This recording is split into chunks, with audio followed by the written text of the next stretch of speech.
This is your home for the Trojans. Girard Sports Live. Snap and leans forward, and that's touchdown number 4 for Scott Moore. Girard Sports Live is presented by Pregame, your community technology partner. Learn more at ckt.net. Looks, throw over to Adolph, quickly down inside, wrap around Boatman, found herself in the right place, foul, and the bucket! He'll try a 3 and hits.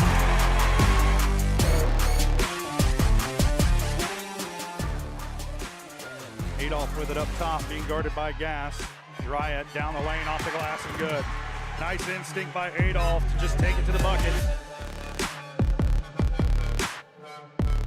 Fielded on the short hop, fires this one across. Able to throw the runner out by a step and a half.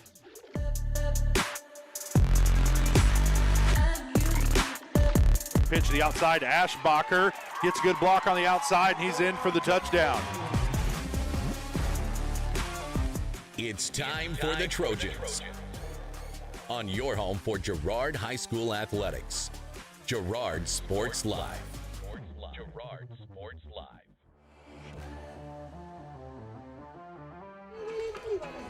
And good Friday evening, ladies and gentlemen. Welcome to the weekend and welcome to week number 10 of the Kansas High School football season here in Class 3A as your Girard Trojans make the long trek up to Osage County.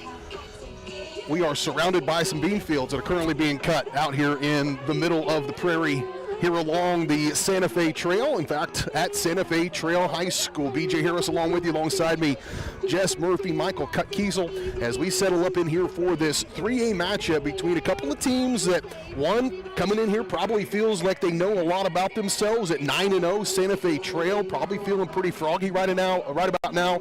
Coming into this game, the Trojans coming in at 6-3, and a team that, has kind of been up and down. They've been up and down in games. They were down in a game last week at halftime and had to come back and roar back in the second half. So what Trojan team do we see here tonight? The first half last week against Neodesha, or the second half against Neodesha? The first half against Prairie View or the second half against Prairie View? And so the Trojans put together 4 quarters. They've got a chance to come up here and I think shock a team that had to get an overtime win against Prairie the Compton last week to advance to this position to be here at a home field game, 9-0 in the season. Those have not come along very often for Santa Fe Trail, so you're going to see a big community environment, I think, here at this game, but you're also going to see the Trojans with an opportunity, I think, to play against the Santa Fe Trail team we're going to see here in just a little bit. As I mentioned, the Trojans are coming off that 35-8 win over Neodesha last week in week number 9. They call that the playoffs, but it's just kind of that week 9 matchup. They do seed it and put everybody in there.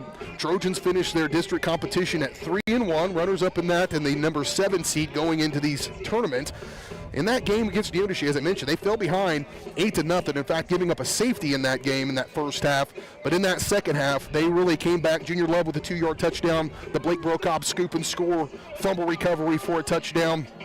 Gavin Huber scored one, and then a connection between Ognabeni and Colin for 15 yards to get on the scoring totals for Girard. But, you look at these stats, Murph, as we bring in here to get your thoughts on that game you were at last week with Neodesha. But, 366 total yards, 232 on the ground, 109 yards on 13 carries for Junior Love, 134 yards through the air for Ben Colin. Statistically, and in the score column, it looked like a lopsided victory, but boy, it took everything they had to beat the Blue Streaks.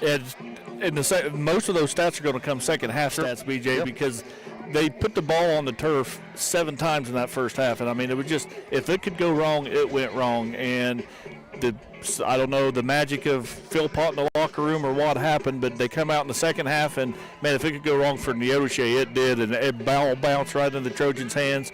Brokaw a big scoop and score there and just turned the whole momentum of that football game around. And Trojans just, that's the team that has to show up tonight. You're 100% right. You'll have to really dig down deep. It's a long road trip, the longest of the season. Very, very rarely do the Trojans make these long road trips like this, and so how does that play a factor? And plenty to talk about here on the Community National Bank and Trust pregame show. As I mentioned, Santa Fe Trail 9-0, 4-0 in district play.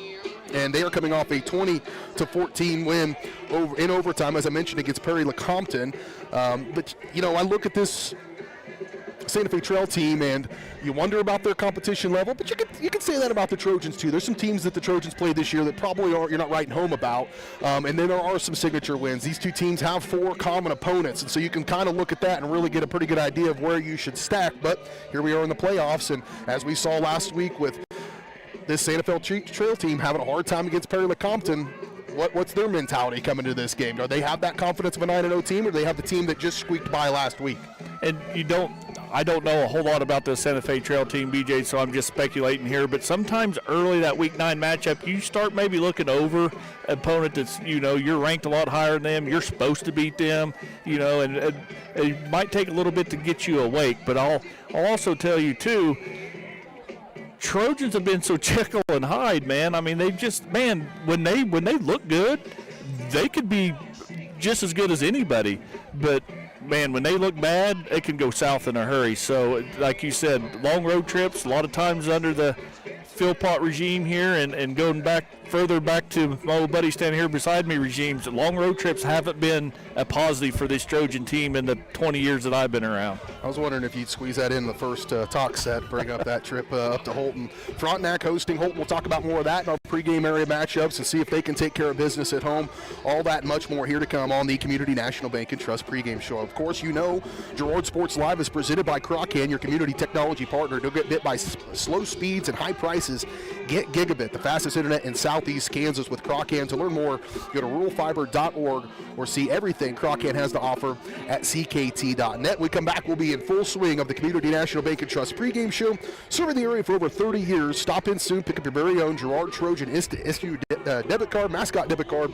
Community National Bank and Trust, a proud supporter of Girard Schools, equal housing lender, member FDIC. Learn more at mybankcnb.com. Plenty to talk about on the Community National Bank and Trust pregame show. Still got your area matchups, keys to the game, starting lineups, and the opening kickoff here from the central location between Carbondale, Overbrook, and Scranton, Kansas. We're in the bean field of Santa Fe Trail here tonight. The Charger logo on the center of the field should be a good 3A tilt coming your way tonight here on Girard Sports Live.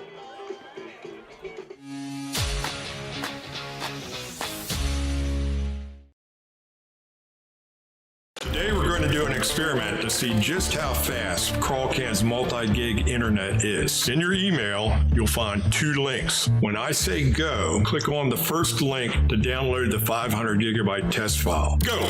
Okay, now when I say go, click on the second link in your email to upload the file. Go! I guess it really does eclipse all other internet. Release the Crawcan. Monstrous multi-gig speeds for a low, no-nonsense price. Community National Bank and Trust has been serving the area for more than 30 years, with a strong commitment to the highest quality leadership and banking services. Missing that human touch with your bank? Come talk to a real person at Community National Bank and Trust. We're your local bank that's small enough to know you, yet big enough to offer the best products.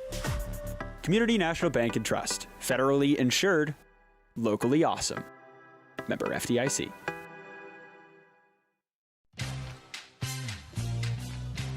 Tries to make something out of nothing. The Trojans all over him. It's going to be a big loss. A Trojan sack means $2 short stacks at Eastside Cafe. Kick off your day with a hearty breakfast or take that midday break at Eastside Cafe. And this fall, when the Trojans get a sack, you get $2 short stacks the following day. Dine in only. Restrictions apply. Eastside Cafe, a favorite of the 4 states winner. Go Trojans from Eastside Cafe. You've heard go big or go home. At Big Iron Auctions, you can go big from home. With thousands of pieces of equipment, active auctions, bidding at your convenience, and an easy-to-use site, BigIronAuctions.com can help you grow big. Call Tyler Jackman at 620-404-8115 to see how Big Iron Auctions can help grow your operation. Bid now, list now at BigIronAuctions.com.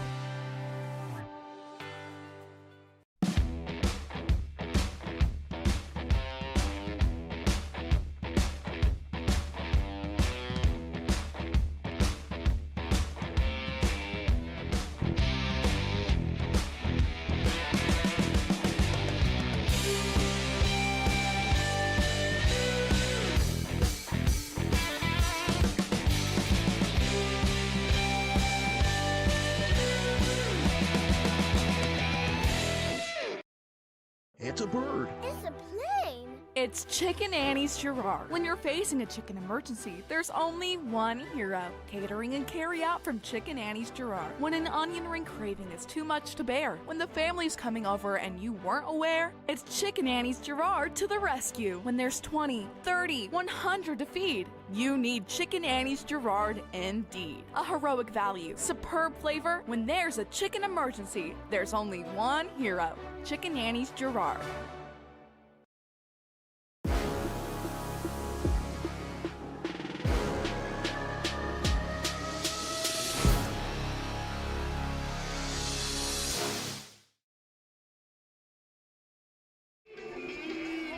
Back out here, look at that big Charger logo in the middle of this natural grass field here at Santa Fe Trail High School. Got the big round buildings behind us. You've seen this if you've ever come down 56 Highway over here headed towards Topeka perhaps. This town, this is really a consolidated school district that serves multiple small little communities, not even 1,000 people type communities that filter into this Santa Fe Trail High School. And looking back at their history, they've had these ebb and flows. It's a fairly similar story to the Trojans. You know, you've had a fair amount of 4 and 5, 5 and 4, 5 and 6, type years. But every once in a while, they've had those moments where they went on a run. Back in the 80s and 90s, they had a really good coach that got them going a little bit. Greg Slade's the head coach now here at Santa Fe Trail. He was a guy who had Campus Hayesville down there south of Wichita going at the 6A level. So he's coached some pretty big high-level high school football and has brought that mentality here to Santa Fe Trail, and you've just kind of seen them uptick. You also might think that, along this corridor here, Baldwin's on the come a little bit. They've improved. They actually took this Santa Fe Trail team and maybe gave them their best effort throughout the whole season. Wellsville's been really good over the years, so there's just kind of maybe a little pocket of athletes in this neck of the woods as well. And we've seen that same thing just a few years ago down in southeast Kansas, and so that's the way it goes in 3A football, Murph. You catch the iron hot. They didn't have a ton of seniors last year. A bunch of juniors have moved up into that role for Santa Fe Trail, and so, that small town football, when you feel like you got a moment in time, and this is theirs here tonight, and the Trojans are looking to spoil it. Right, and Trojans went through the same thing a few years ago. A couple 11 win teams in back-to-back seasons. I mean, and you're right, but in my opinion, BJ, what happens to these smaller schools in the 3A level, you have these minus the Andels of the world, but you have these 11-0 teams, 10-1 teams. Man, that underclassmen don't get to see the field a lot, and some of them don't like maybe to work as hard, and they don't stick it out, and they don't see the field, so you have a gap. You got a couple-year gap all the time, and then all of a sudden you're back in a rebuilding year. For a couple years later, you're playing your freshmen and your sophomores, and it's a couple years, and now we see these Trojan teams with the Bro Clubs of the world and all this. They're juniors, their junior loves the senior, and Trojans get running out there a pretty good ball team. So we'll just see if the ebbs and the flows of how it goes. Just some of the maturation of having their small town football, and take a look at our area matchups tonight. Area matchups are brought to you by Diskins Auto and Towing, 1 East Forest. You know where that's at, with the big sign there on the south side of the square. In downtown Girard, Diskins offers 24-hour towing and can repair all makes and models. To learn more, contact Diskins Auto and Towing at 620-724-8100. And I just wrote down all the matchups I wanted to talk about, Murph, so this is how we're going to do this. We're going to start in the big class level, Gardner-Edgerton and Olathe North. That's kind of the 6A matchup that I picked out of there. Spring Hill and St. James Academy. I think this is probably one of the premier matchups in Kansas high school football tonight. I looked across that bracket. There's a lot of lopsided affairs here in Week 10 as well, oftentimes, but I do think it's an opportunity for Spring Hill, a team that's really come along here this year with a chance to knock off St. James Academy, a pair of 8-1 teams in Class 5A. Also in 5A, they will meet the winner of this one, Mill Valley at St. Thomas Aquinas. So some pretty good football games in the eastern part of 5A tonight. Eudora just up the road and just back to the east a little bit. They're hosting Paola, 8-1 and 5-4. The Spring Hill game you can watch at Spring Hill Sports Live on YouTube, as well as the Eudora and Paola game. You can check those out if you're just sitting in your garage watching some high school football tonight. Get a few screens going. And then Tonganoxie and Bishop Miege. So some of the schools that I cover, Tonganoxie's been one of ours for 6 years now. They get a chance to knock off Bishop Miege. Spring Hill's got a chance to knock off St. James Academy. If those go the way I want them to go, I'm going to get froggier and froggier as this broad goes. And if the Trojans can take care of business up here, you're going to get all you can handle from BJ tonight. Labette County against Chanute. How about Olmsted County had had one of their better years in a long time, and they've beaten some teams from up in this part of the state as well. And then Frontenac against Holton. That's when you can talk about perhaps Frontenac's really had a nice season. Holton's down a little bit at 5-4, but you don't want to play Holton. A down year of Holton 5-4 still. I bet they're just as good as. I'm not going to take anything away from that because Coach Leon Miller, I mean, he's got those boys playing. They line up and they play some Leon Miller type football out of 3 or 4 or 5 different offensive formations. But Holton, you know what you're going to get, BJ, with Holton. You're going to get that bar to bone, and here it comes, and good luck. I do like Frontenac's chances to win that. If they do, they would be hosting that next round game. If Holton wins that one, then and Santa Fe Trail wins this one, then they would play that game here. If Girard wins this one and Holton wins, then the Trojans will be hosting Holton. And so that's the way that would work in Class 3A, and that's where they play next week. And I do like maybe how Casey's changed that, BJ. We used to go east and west, and we had that discussion with I think it was Prairie View, where Girard was like maybe half a mile further on the longitudinal line. But now they've seeded them, it goes record, and, if you have a great record, Santa Fe Trail 8-0, you could have a home run all the way through here. Yep. All roads, I think, here in 3A probably go through the school just to the north of us here along 75 Highway in Hayden. They are really good, and they have beaten some big teams, and so they'll be the toughest out in 3A here on the eastern side of the state, I do believe. Riverton at Caney Valley in 2A. Silver Lake and Sabetha, that's that classic matchup up there between some traditionally powerhouse teams in 2A. St. Mary's Colgan Panthers. Panthers are well on their way towards a state title run. They're in the midst of one with a really good football team, 9-0 in the year, and they're hosting Troy tonight. Oswego, I went and dug down deep to find all the local schools that might still be in action. Oswego having a really good year.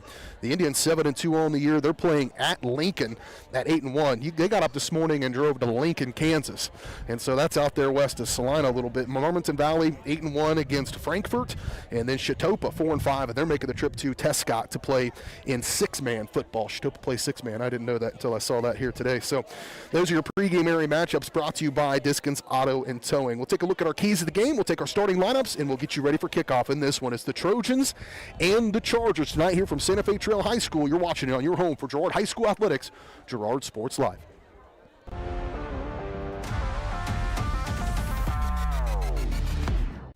Here at Pittsburgh Interiors, we are proud to be family-owned and operated, serving our community with quality style and service since 1999. Step into our showroom and explore furniture, flooring, window treatments, mattresses, and more. Whether you're designing a dream home, office, or simply just adding that finishing touch, our expert team is here to help.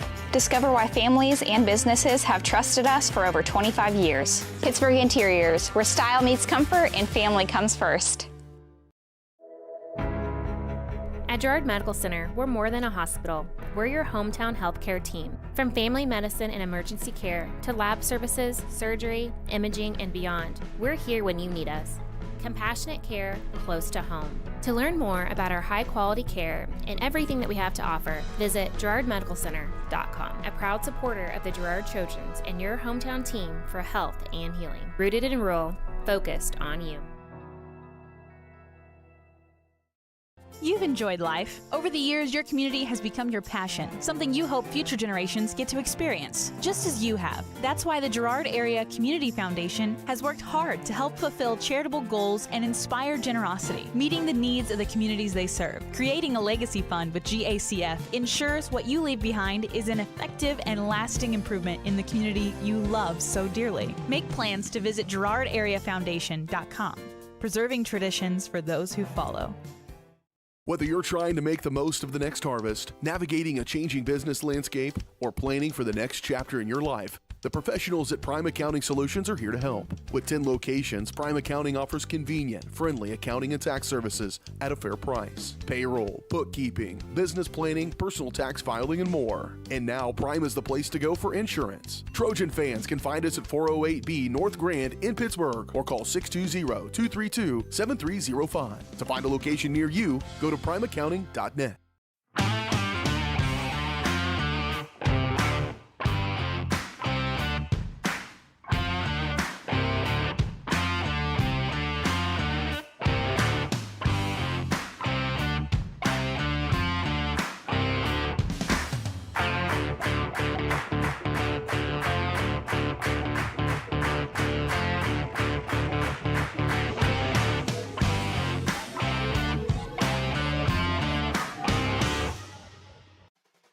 At the Farm and Ranch Division of the 4-State Agency, we're a team of experts who genuinely care about you and your farming operation. That's why whether it's a visit to your farm or a friendly chat at our office, we're committed to delivering the service you deserve. Our team is fully licensed in both crop insurance and LRP, allowing us to cover your entire farming operation across Kansas, Missouri, Oklahoma, and Arkansas. Contact us today to see how we can help.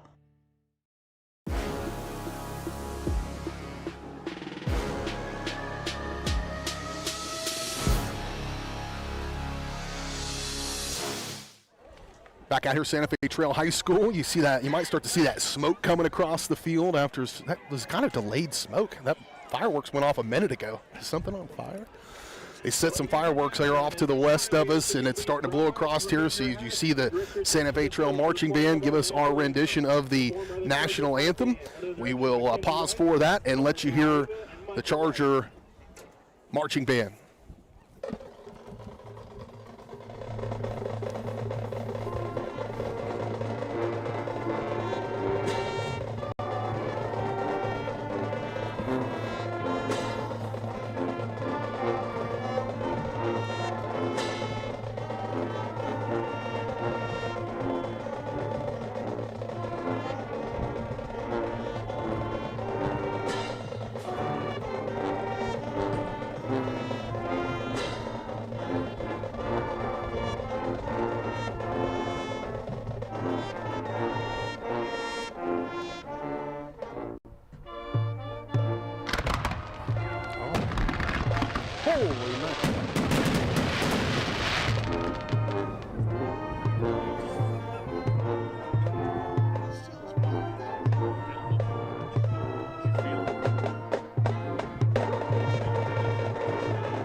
Probably caught a little bit of me getting scared by the fire off to the west here.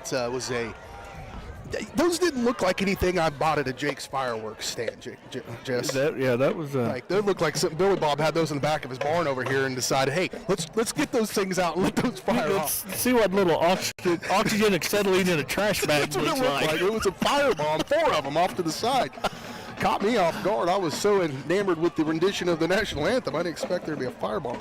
Smell of sulfur in the air and starting to get ready for this one. The 3A regional here between the Girard Trojans, Santa Fe Trail Chargers. BJ Harris with you. Alongside me, Jess Murphy, Michael Kissel, all on camera here tonight up high atop this press box. Murph was worried. He got his bibs on. It's so cold. But you get to see the flashing lights here as well as the Chargers take the field. Let's take a look at our starting lineup. Starting lineups are, as always, brought to you by the Jagged Edge. Trojans will start this game in style, but nowhere near the level of style that you will find at the Jagged Edge. Stylist Carlos Sands will have you looking your very best for your next big game. Make an appointment soon by calling 620-724-7500. And first up, we'll talk about the Charger offensive starters here for Santa Fe Trail. And it will start with their quarterback. He's a sophomore, but a really headsy kid. It seems like he's got his stuff figured out. Wrigley Slichter, the 5'7", 150-pound sophomore quarterback. His running back, number 2, Kane Tanneros. Tanneros, a 5'11", 150-pound running back senior. Wide receivers on the edge, Xavier Davis, number 1, 6'2", 185. Another wide receiver, Trevin Brooks, 5'9", 180, and a junior. Another running back, Julian Daniels, number 9, 6'2", 220, and a senior. Also saw some ball carriers from Brian Crottinger, another running back, 5'9", 160. Up front for the Chargers, number 51, Logan Graham, 5'9", 195-pound guard. I do think guards are where the Trojans might be able to take advantage of this team. Dalen Babbitt, the other guard, 6'1", 180. Center is number 59, Alex Strother, 5'11", 220-pound senior.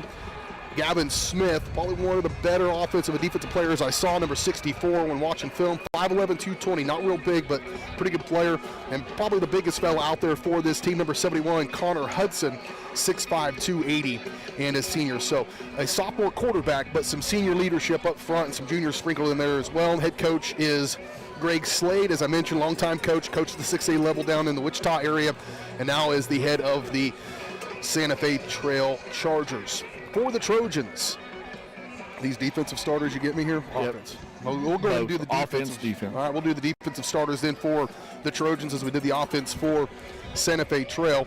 And it will be Ognabeni at one of the outside defensive back spots, 5'10", 150, and a junior. Gannon Clark at that D-line spot, 6'3", 205, and a senior. Junior Love, number 8, 6', 176, and a senior. Corbin Bowen out in that secondary as well, and he is a 5'8", 150-pound junior. Backside as well for Aiden Ashbacher, 5'11", 168, and a senior. Gavin Huber, number 23, 6', 150, and a junior. And then up front for the Trojans, Owen Murphy, 5'10", 210, and a senior. Nathan Pope, 5'8", 204, and a junior. Number 59, Liam Ledstrom, he'll be a factor. They'll need some big play out of Ledstrom, 6'1", 192 pounds, and a junior.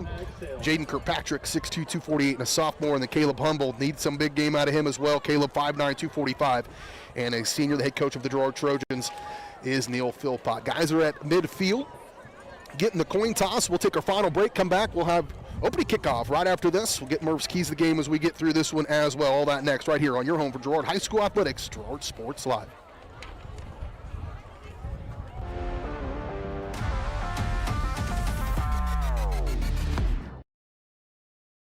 Prairie Mission Retirement Village. People caring about people in the loving spirit of Christ. Spacious apartments made to feel like home, and a loving, caring, experienced staff.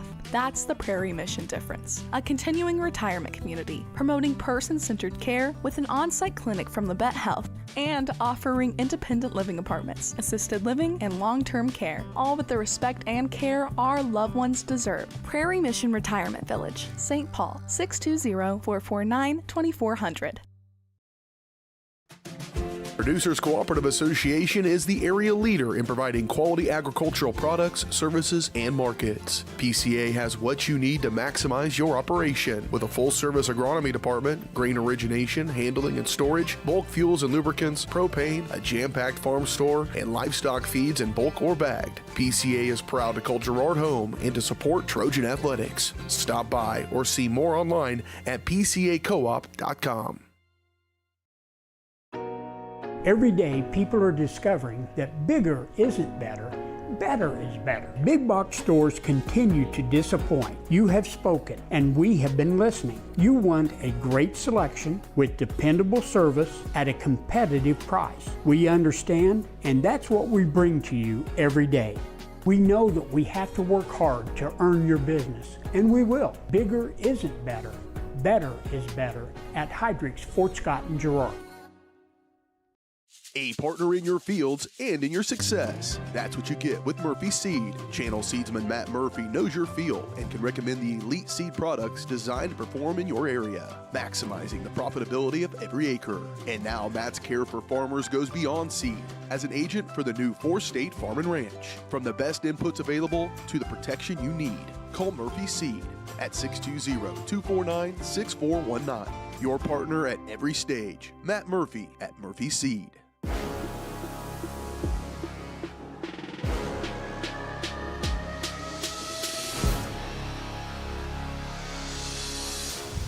Thanks for joining us for the Community National Bank and Trust pregame show. It's time for this Class 3A regional matchup, the Girard Trojans and the Santa Fe Trail Chargers here from just west of Overbrook, just south of Carbondale, just east of Scranton. We're at Santa Fe Trail High School getting ready for this one. Opening kickoff is always brought to you by Farmers Bank. Farmers is proud to have help with the growth and development of the communities we serve. Farmers Bank is looking forward to a brighter tomorrow. Farmers Bank with locations in Hepler, Walnut, St. Paul, and Girard. Kickoff going to be executed here by Julian Daniels, the 6'2", 200-pound senior running back, defensive end. He's one of their players, and watch him on defense especially is a factor. Trojans will have to figure out where he's at on the field. They've got some pretty good D-ends up front. This is a good Santa Fe Trail team who has obviously put together a good season. Quality wins over Prairie View, over Wellsville, and then an upstart Baldwin team that really, that was Coach Philpott watching some film. He watched that Baldwin film a little bit. Back deep to receive for the Trojans. Bowen, they brought Love back in the middle as well, along with Ogdenbenny. So the three guys back, they're going to kick this a little bit short. Ogdenbenny going to field it at the 13-yard line. Center return, looked like they may have wanted to run a play, trick play perhaps. Penalty flag going to come in here as Ogdenbenny's going to break one loose. This is all going to end up probably coming back, but it's a huge play with Ogdenbenny. A little stutter step at the 40. A stiff arm at the 35 and brought down, but a penalty flag all the way back at the 17-yard line is where this one sits. Another one over at the 39-yard line on the far side. So what would have been an ideal start to this game for the Trojans likely going to come back. Yes, it is. A hold. And it will bring them all the way back. In fact, deep inside their own territory is where the Trojans will start this one. A lot of patience there in that run by Ogdenbenny as he was bottled up, it looked like, at the point of attack, and then just kind of stuttered steps. So think about that as you go on through this game. Perhaps have an opportunity on special teams. And special teams have been a bright side.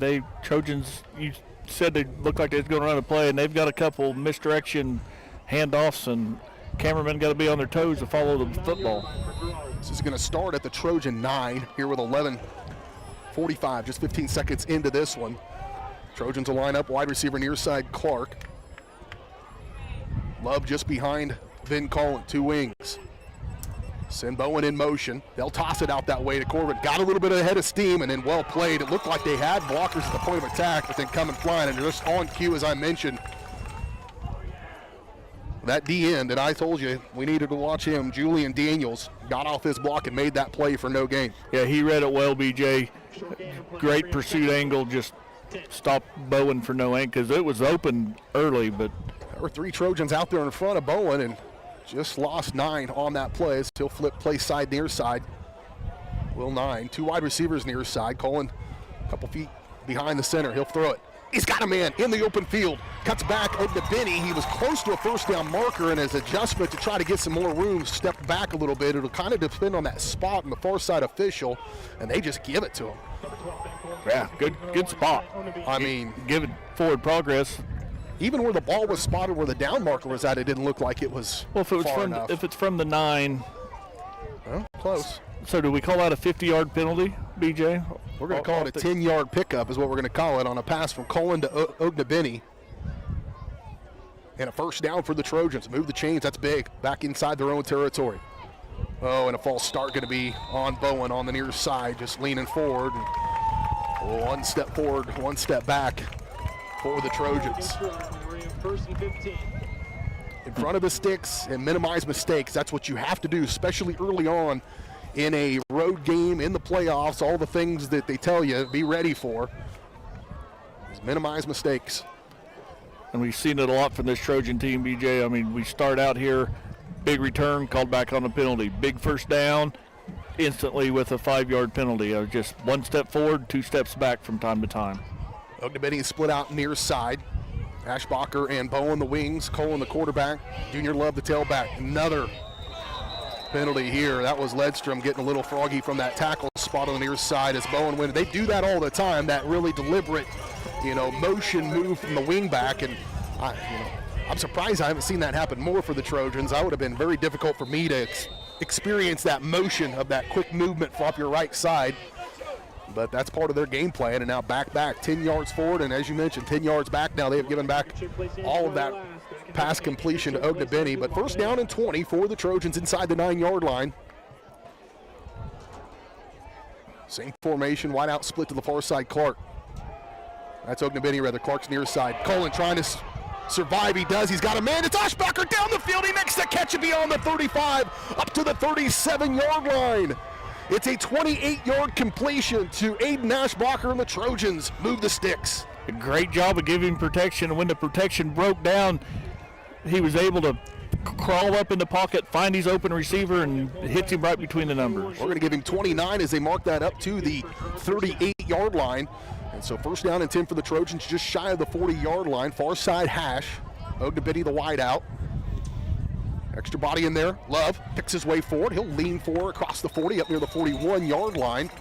And a good gain of 3 on first down for the Trojans. Brings up second down and 7. We had a nice little push, BJ, and we talk about all the time. If you're going to air this out, you're going to have to be able to run the football to soften this defense up. Second down and 7 for the Trojans. Clark to the near side, Ognabidi far side, same base formation. The two wings, a little bit of a breeze. It sounds maybe a little worse than it perhaps is coming out of the west. Penalty flag, illegal procedure perhaps against the Trojans, so this one likely coming back as well after a really good run for Junior Love. And man, when the things have gone well, they've looked pretty good here in the first opening drive of this one for the Trojans, but they've just kind of gotten in their own way a couple of times. They may give this against Santa Fe Trail. Nope, legal procedure against the Trojans. We push that button, you know, we don't travel far north very often. There's a whole new refereeing crew that we're used to. Trojans, we borderline illegal procedure every play as we get a lot of motion and people just leaning forward, and that's 2 men in motion and penalty. 3 penalties already here in this first drive of this game. I guess we count that kickoff return as well. But they are still in pretty good shape here at second down and 12, just outside the 35-yard line. 2 wide receivers. Turn, handoff again, Love. This time bottled up a little bit, kind of leapt his feet. And once again, it was Daniels, Julian Daniels, that far side DN, making the play. A gain of 3 on the play. The Trojan O-line, they do a lot of cut blocking. They come off their stance, going low automatically, and Daniels able to just kind of step over his blocker and make a tackle right there. Now a big third down here for the Trojans, just shy of the 40-yard line up to the 39. They need to get to the 48 to get a first down. Third down and 9. Colin steps back, sends a man in motion. Play action, now he'll have to step up around it. Now he's got to run, pull it down and run, young man. Make a decision and go. A little late on that one. That's another one of the guys I mentioned in our open through our plays of the game, Gavin Smith.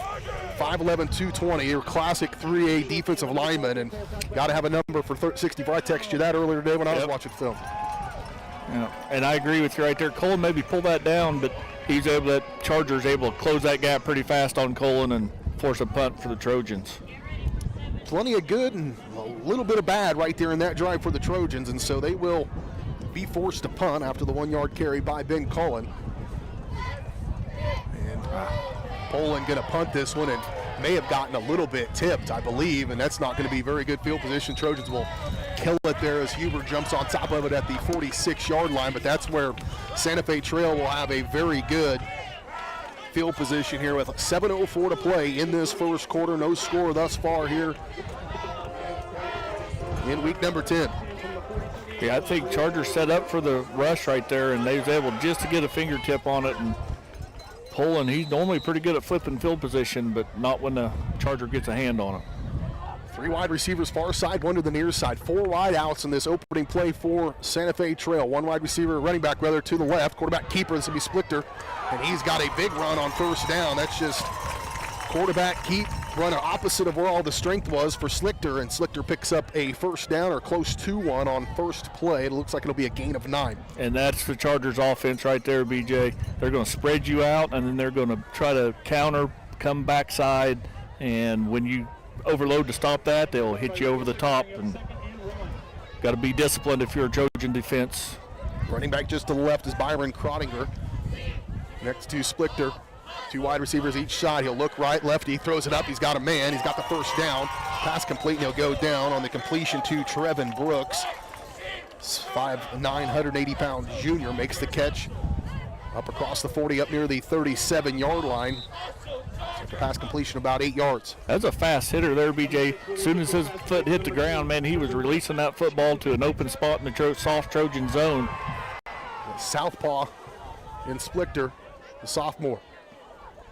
3 wide receivers near side. They'll run it far side, trying to catch the edge, trying to get out there and have to be escorted out of bounds for the Trojans. Knocked out of bounds by Aiden Newton. But after a gain of about 5 yards on the give to their running back, Bryson Crottinger. Gonna bring up a 2nd down and 5. Knocked over our water table over there, BJ. Knocked him all the way into the... Hope they didn't spill all the Trojans' water. Some fighting words over there. Knock over the water boy. 3 wide receivers far side, 1 to the near side. And Crottinger to the left of Splichter. Counter near side, this time a little bit bottled up. They'll get out there and have to make a play. Able to break 1 tackle, and both Newton and Ashbacher better bring it. He's not a real big runner, is Splichter, but he runs pretty hard. He was able to stiff arm that one in. Up inside the 20, up to the 19-yard line. As another gain of about 12 yards on the run by Splichter. And Slichter. And BJ, I know it's a read play, but that guard's pulling around. So when that guard pulls around, you might think he's going to try to pull that and keep it every time. That's why I said watch 64. He'll take you where that play is going, especially when they start pulling. Slichter, toss sweep, far side. Well blocked. Nice job by Blake Brokaw to get off a tackle, or off a block rather. It was one-on-one with him and another guy, and he sheds him to make the play and tackle Trevor Hink. Hink, a 6 foot, 155-pound senior, in a modest gain, picks up 5. Right, but still 5 yards on first down is pretty good. Lots of weapons here for Santa Fe Trail. They'll move it around. Everybody gets a chance to get in on the offense. Slichter once again 3 yards deep. He'll call for it. He'll keep it. Looking run option near side. Well played. Strung out by the Trojans. Got to make the play, and they do. Outside the 15-yard line, Junior Love helped out on the way by Huber, leading the charge for the Trojans. Yeah, just a great play there by Huber. He read the option, took the pitch man. Junior Love forced the pitch and able to help Huber bring it down. I mean, negative yard right there, bring up a 3rd and looks like about 7 yards for the Chargers.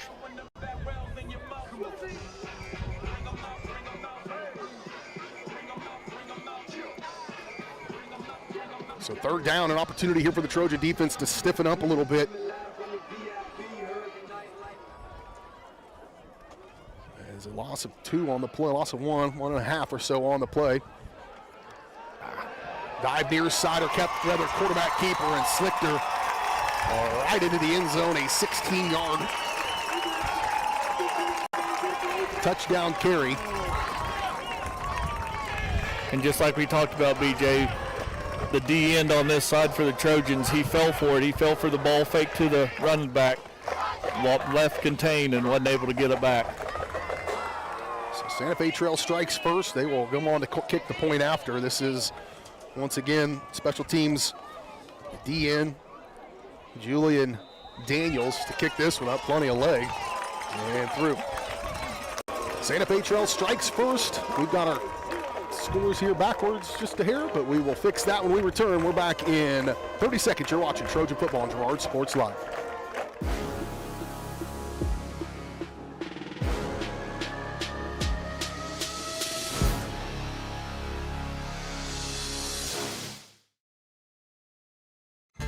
Welcome to Homes.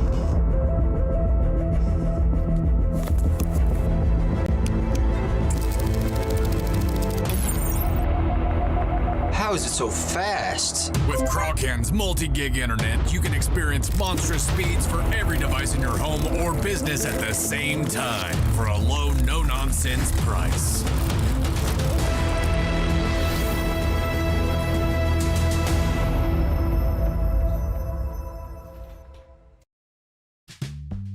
Selling equipment can be a hassle. Whether you're needing to replace an old tractor or you're finally getting to retire, the time and energy needed to clean, prep, promote, and sell seems daunting. That's why you need Tyler Jackman and Big Iron Auctions. From one piece to the whole farm, Big Iron Auctions can deliver your items to more than 750,000 registered bidders. Call Tyler Jackman at 620-404-8115 or learn more at BigIronAuctions.com.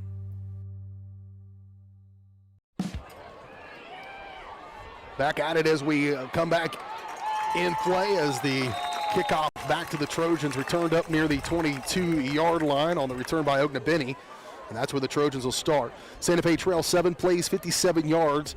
just over 3 minutes, 3:04 to be exact, and capped off on a 16-yard touchdown run by their sophomore quarterback, Wrigley Slichter. Slichter pretty slick on that play for sure. And I can't believe I made it to the 3:48 mark without using that one. Here we go. Trojans had some opportunities. They'll hand off quick hitter on the dive up the middle for Love. And, excuse me, that's Poland rather on the carry. And now a late play going to be tacked on to the end of it as well, as Poland was still running and they were still playing. And so tackled late, and I think they're going to get him on a personal foul. Unnecessary roughness perhaps. Yep. And so a freebie after the 3-yard run by Love. By Poland. Thank you.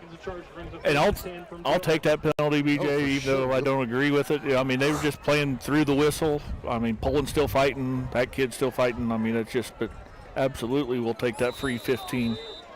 Big penalty there all the way up. Best position so far here for the Trojans. Trojans had a big kickoff return to begin this thing when called back. They had a couple of big plays that got first downs that pushed them back after that. Now they're first down and 10 from the 45-yard line. After a 4-yard run by Poland, he'll stay in there at the tailback spot. Ashbacher far side. Wide receiver to the far side, Ognabeni. Huber in there, he'll take it far side. Huber might have a little bit of an edge. He does turn the edge across field and then stroked out of bounds. There's that Slichter once again. And he makes a play defensively, but not after a 6-yard gain on the run by Huber. Yeah, little Trojan version of the jet sweep, where they just put the wing back in motion and hand the ball off in front of him and try to outrun him to the corner. And big gain for the Trojans on first down. Tight end far side and wing that way is Huber once again. Oshbacher the wing to the near side. They'll run, dive, Poland, nope, keep it, Colin. Now he'll kick it out there for Huber. Huber's got to catch the edge once again. Stay on his feet and knocked out of bounds, shy of the first down. Out of bounds at about the 48-yard line. And Poland late after a play again over there. Those two don't like each other. They know each other. What's going on? They're introducing one another to themselves anyway. It brings up a big 3rd down and 1 here for the Trojans up to the 47-yard line. And they need to get to the 46 for a first down. Now here's where it's just going to be man versus man here. See if you can't just send Junior right up the middle and hopefully he can get it. 2-yard run on the pitch to Huber. And now, as you said, line up 3rd down and 1. Trojans need to answer back right here. Gave Santa Fe Trail a short field. Good pull by Cullen. He'll lean forward, that big body, and he's got the first down across the 45 up near the 42-yard line. It's a gain of 5 on 3rd down and 1 and a first down for the Trojans. I tell you what, the maturation process of watching Ben Cullen play quarterback, BJ, just been wonderful. Right there, you know, last year he might have tried to force that pitch, but he just kept that thing, leans forward, knows the situation, good enough for a Trojan first down.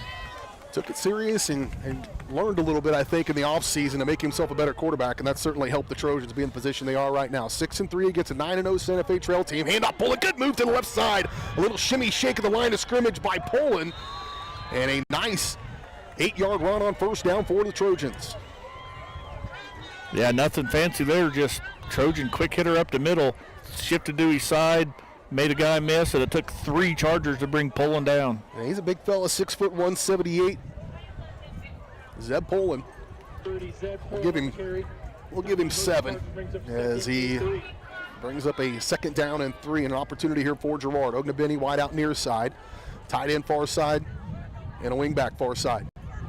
Cullen, there's your maturation, Murph. Yeah. You jinxed him. It could have been him. I believe everybody else was coming this way, though. So that one's on the QB, and it will lose 2 yards on the play. Back him up to a 3rd down and 5. Now for the Trojans.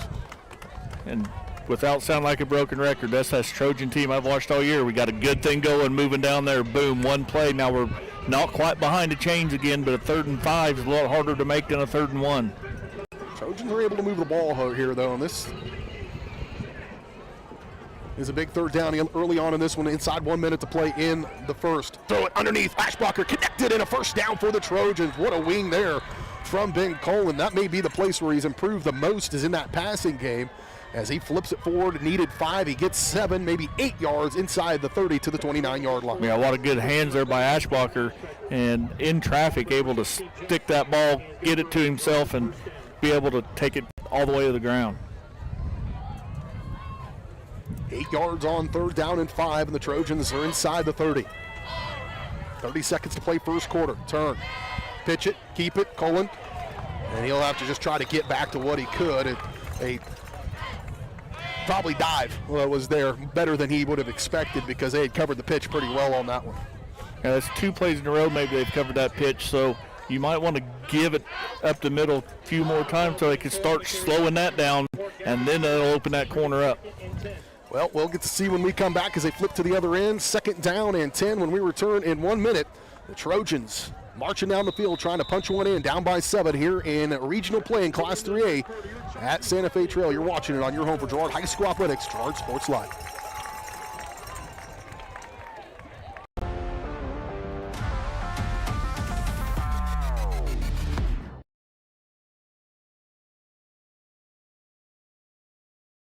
Farmers Bank is a proud supporter of Girard schools. For generations, Farmers Bank has worked with local leaders, businesses, and residents to help shape the future of Southeast Kansas. Farmers Bank is proud to have helped with the growth and development of the communities we serve. As partners in business and friends in life, Farmers Bank is looking forward to a brighter tomorrow. Farmers Bank, with locations in Hepler, Walnut, St. Paul, and Girard. Equal housing lender, member FDIC.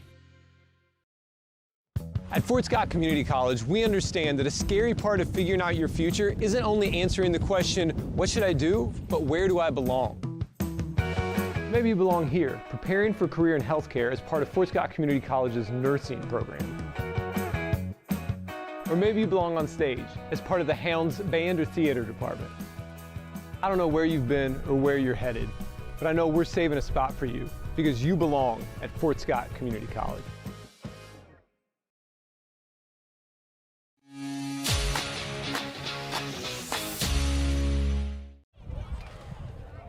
BJ Harris, Jess Murphy, Michael Kissel back here at Santa Fe Trail High School. High atop the press box here. The Trojans are looking at a 2nd down and 10 from the Trail 29-yard line. Huber goes in motion. They'll hand that dive to Poland, and he's going to drive forward and fall forward. He'll end up getting a couple on the play, but it'll bring up a big 3rd down here for Girard, shy of the 25-yard line. Yeah, Trojan offensive linemen need to get to that 2nd level. They did a good job of getting a good push. They got 2 or 3 yard push off the Charger D lineman, but no one's getting to that 2nd level, and the Chargers linebackers was able to just clean that up. On a 2-yard gain, brings up 3rd down, probably 2 down territory here at this point for the Trojans. And this is the 9th play of this drive. It started just shy of the 4-minute mark of the first quarter. Pull it, Colin, late for that decision to pitch it, but got lucky. Bowen gonna fall forward there. This is gonna be a lot more manageable 4th down than it was about 5 seconds ago. Yeah, that's about all I'm going to say about that. I kind of had to hold my breath like that's one of them, BJ, where you say, no. Oh, good play. Good job. Well, they're kind of middle grounding Ben on those option plays a little bit where they're not committing to him and they're not committing. It's really throwing him off a little bit. At that point, quarterback just needs to know, okay, I'm going forward. I'm going to go forward with what it got lucky for Bowen, but a big 4th down play here for the Trojans trying to convert and keep this drive alive, the 10th play of this drive. Handoff, 1st down for Poland. He'll drive forward. He's got it up near the 15-yard line, and another 1st down for the Trojans on a big 4th down and 1, one of our big plays of this game right there early on in it. Yeah, Zeb Poland, he's playing with a chip on his shoulder tonight, man. He hit that hole hard and good enough. Big Trojan 1st down here early in the 2nd quarter. He did 1. I think he got 3 on the play. It'll bring up a 1st down and 10 now for the Trojans at the Santa Fe Trail 16-yard line, just outside the 15. Huber goes in motion. He'll freeze. Now call and look over. Change the play on the call from Coach Philpott. 14 seconds on the play clock. Still plenty of time. Colin, turn, dive, pull in again. Big hole left side. And he'll pick up about 5 yards on 1st down. Just shy of the 10-yard line for Zeb Poland. Good problem to have, BJ, with Zeb Poland running here. Junior Love's saving these legs maybe for the 2nd half. There has been a little sickness running through the Trojan locker room, so. We'll call it 4 on the carry for Poland. Brings up 2nd down and 6. Both wings to the far side on the right side. They'll run that way. Handoff again, Poland. Big step forward through the hole, and he'll lean forward close to a first down. They're getting a good push there.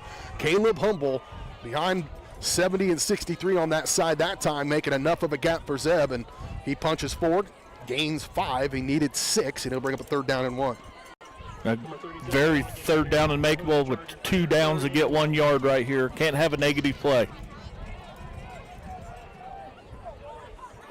Huber once again, now it's just a 2-play call at the huddle, and it says go with the first one or go with the second one. They'll go with what's working. Poland does have that, and he goes down hard. Kind of got tripped up. Did not expect him to actually get tackled at that point. He had one guy there, got a hold of him, 59, and 59's their center as well, and just knocked him off the skis a little bit. Yeah, it's a baby grab for the football. Poland trying to make sure he kept it. Worst thing could happen right there was the fumble. He's able to control the football, brings up 4th and a long 1 here. Lost about a yard on the play. Officially 4th down and 2 for the Trojans, trying to convert their 2nd straight 4th down. And as many as 2-play once again. Coach going to call a timeout, recognizing how big of a situation it is. 8:27 to go first half. About 3 seconds were left on the play clock as well when he called that timeout. 7-0 your score. Trojans knocking on the door. We're back in 30 seconds on Girard Sports Live. Here at Pittsburgh Interiors, we are proud to be family owned.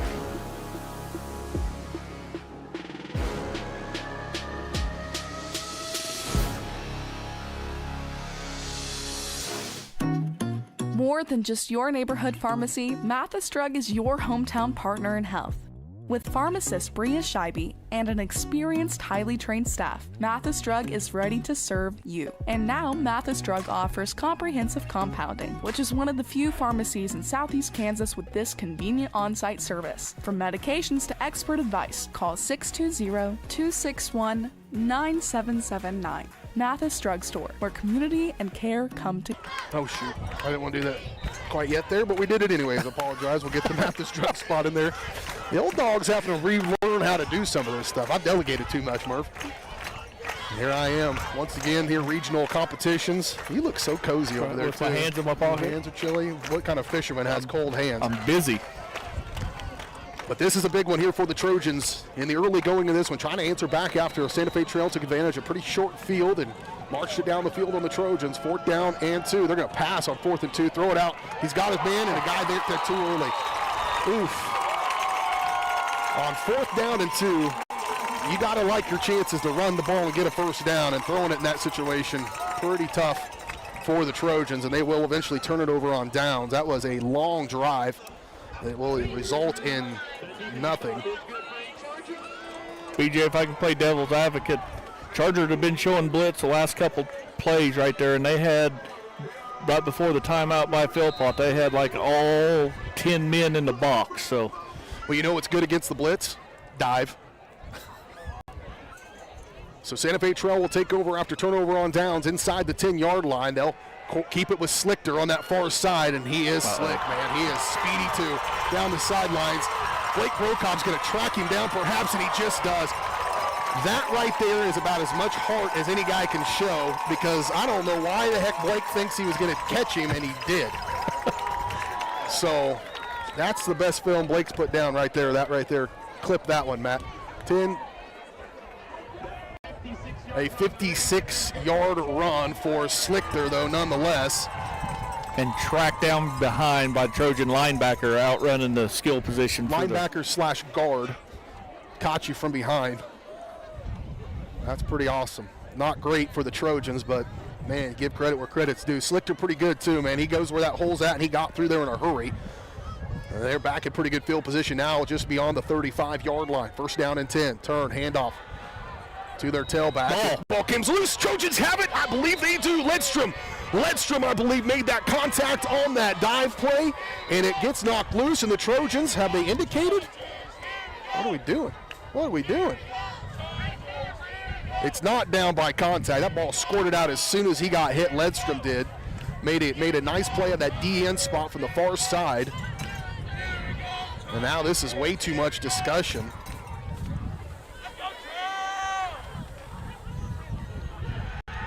Trojan foot? No. I don't know what that hand signal was. That's not what he indicated. He didn't have a flat-out hand. He had a fist. So I don't know what that means. He's talking to Neil over there about something, and I'm sure his heart's about to jump out of his chest because he's delivering bad news to Neil Philpott over there, but I don't think this is going to go the way you think it is. Hudson's about to have a fit over there.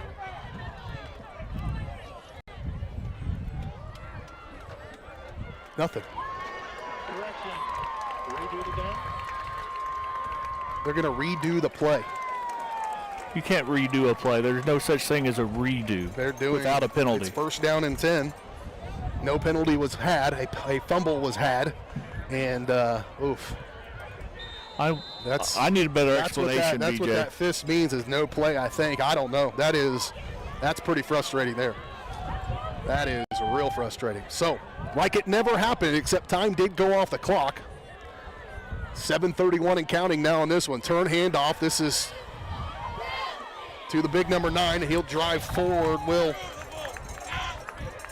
Julian Daniels. And he'll fall forward for a gain of a few on first down, which was second down, but was actually first down for the Trojans. And they give him 4 on the play. Will bring up a second down and long 6 here for Santa Fe Trail. Well,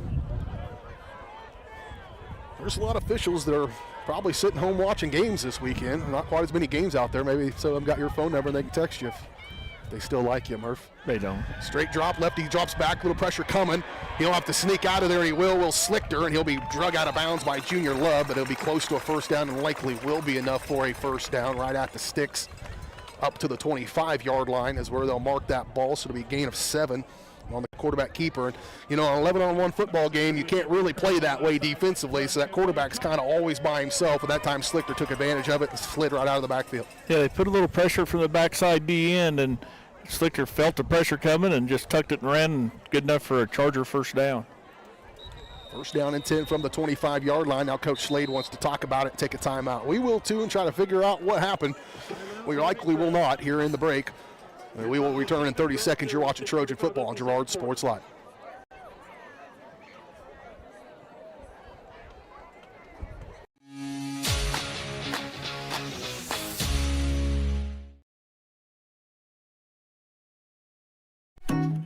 More than just your neighborhood pharmacy, Mathis Drug is your hometown partner in health.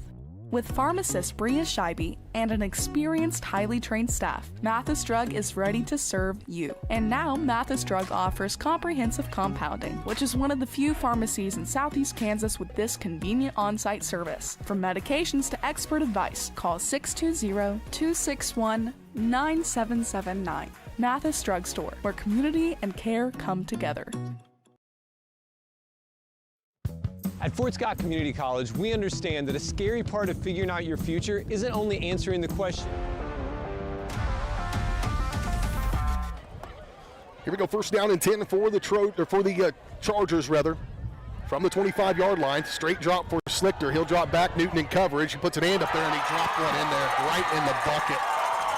That was well played by Aiden Newton, and just a little bit better played by Santa Fe Trail on the pass completion from Slichter to number 1 for them, Xavier Davis, 6'2", 185-pound wide receiver, and he used that 6'2" frame a little bit to get some separation there, and they dropped it right in the bucket. Yeah, Newton running stride for stride with him with his hands up. The only thing I'd tell Newton is, man, get your head turned around, locate the football. 25-yard pitch and catch. And just like that with the PAT good, it is 14-0. Murph will keep it right here. We didn't get a chance to get our keys to the game, and now you've had a chance to look at it. You got a chance to probably reevaluate your keys a little bit here. The Trojans have had some opportunities, marched all the way down inside the 10, and then give up a big play after that turnover on downs on the very first play, so it completely wiped out that whole drive. So with all that in consideration, your keys to the game brought to you by Evans Motors. Get the keys to your next ride with a stop at Evans Motors. Nate and Eddie have decades of experience getting folks into the right car, truck, van, or SUV. that is right for them and their family. Stop by and see them at the intersection of Highway 69 400 just south of Pittsburgh, or see their full selection online at evansmotors.net. Now you're down 14. One, you got to stiffen up defensively, but what do you do offensively to try to strike back right here? Man, we're moving the ball, I wouldn't say with ease, but we're not having any problem moving the ball. We've had some big special teams plays, BJ. We got to limit these penalties. For some reason, it's just, I don't know, no more penalties, no more negative plays, and find a way to punch it in at the end. You can't stall out a drive down there inside the red zone. Well, despite the way this one is right here, the Trojans have had nice long drives. That was a 13-play drive a moment ago. 6:38 to go here in the first half. You punch one here before halftime, you're going to be kicking it away to them to start the second half, too, something to consider. But if you're only down 14-7 at the break, you're going to feel okay. If you're down 21-0, that's a whole different story. So that's where we're at right now and where our mind is at, perhaps up here on the booth. Little squib kick going to be kicked there by Daniels. And returned up just beyond the 25, up near the 20, right about at the 25, I believe is where he's going to mark this one down. And so that's where the Trojans will take over on what is just their third possession of this game. Santa Fe Trail has only possessed it twice. So they've scored twice. Trojans have had it twice and have not, and that's where we're sitting right now. Trojans need to break serve here on this drive as they start over at their own 28-yard line. There was 6:31 to play in the first half.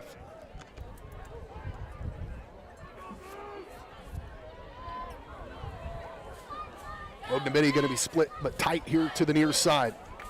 Turn, handoff, Poland.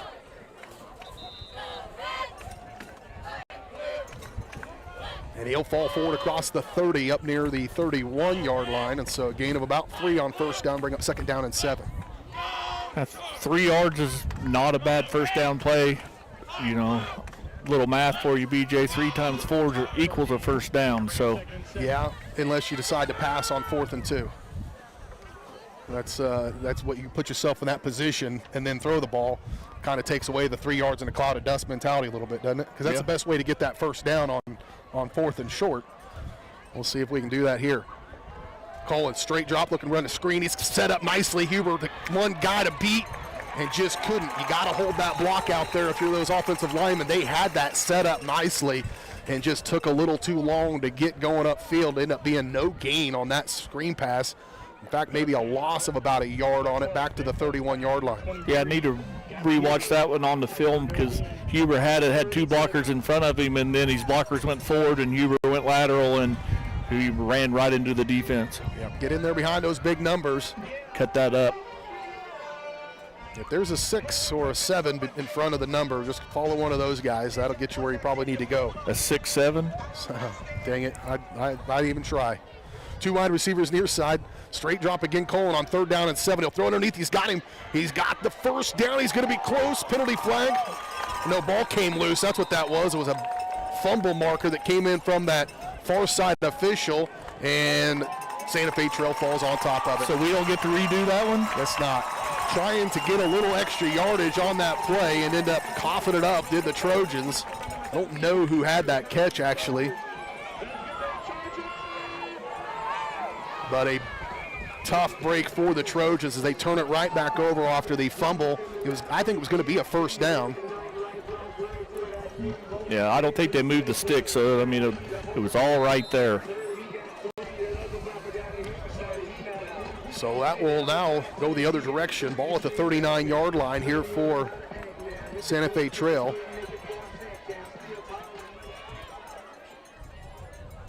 Just under 5 minutes to play in the first half. On that counter the other direction, pretty well played by Ledstrom from that backside, but able to fall forward. I think that was a bit of an ankle tackle there from Ledstrom, just a gain of 2 on first down. The Trojans did a good job of staying home that time. Read their pulling guard trap, and short gain right there.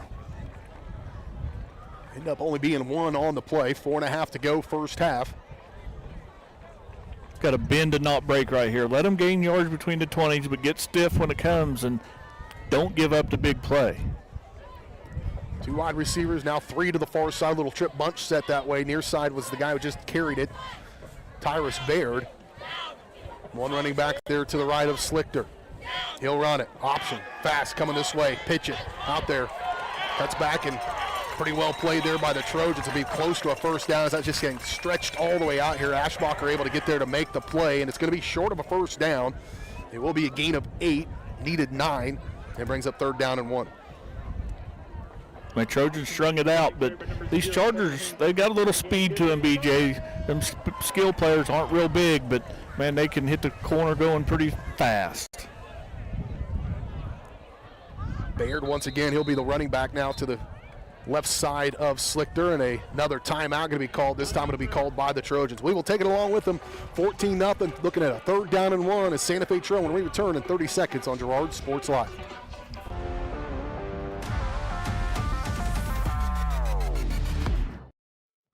At Fort Scott Community College, we understand that a scary part of figuring out your future isn't only answering the question, what should I do, but where do I belong? Maybe you belong here as part of Fort Scott Community College's John Deere Tech program. Maybe you belong here as part of the perennial playoff-bound Greyhound baseball team. I don't know where you've been or where you're headed, but I know we're saving a spot for you because you belong at Fort Scott Community College.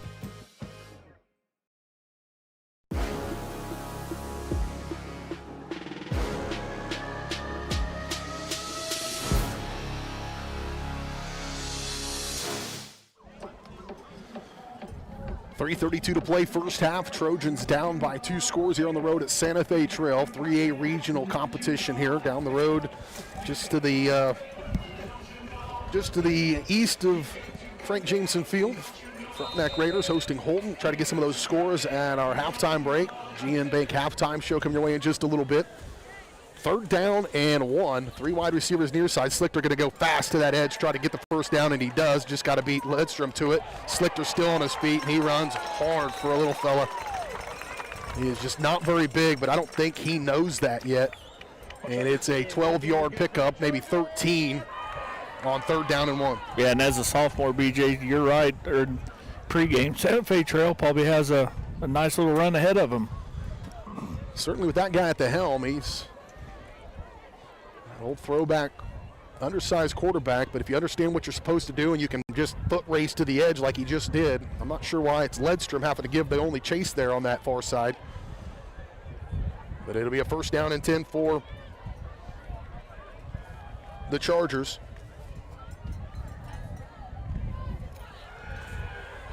Straight up the middle. Another quarterback keeper for Slichter, and he'll be just shy of the 10-yard line.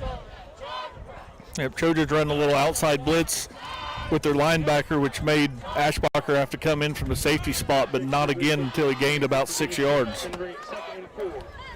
So he picks up the 6 yards, does Slichter. He'll have a pretty good stat line here at halftime, including a 50-plus yard run he had on the last drive. 3 wide receivers near side, 1 to the far side. They spread you out, but it's still a pretty straight running game here for Santa Fe Trail. Send a man in motion, they'll toss it to him. Trying to pick his way, and he's going to be close. Ball loose, Trojan football. They stripped it out of the hands. Junior Love falls on top of it. Kane Tantaros had the carry and coughed it up, and a big stop there for the Girard Trojans as this thing was waning at 2 minutes. I said it's a big difference between 21-0 and 14-7. 14-0 looks a lot better than 21 also. Yeah, big play there by the Trojan defense, and I talked to Coach Hudson quite a bit. This Trojan defense all year has given up a lot of yards between the 20s, but they have stiffened up in the red zone all season, so big play there by the Trojan defense. Back-to-back fumbles by both teams. Now the Trojans just want to hold on to it. And the Trojans will start this, thankfully, at their own 11. They'll take it. It's fumbled at the 2:02 mark.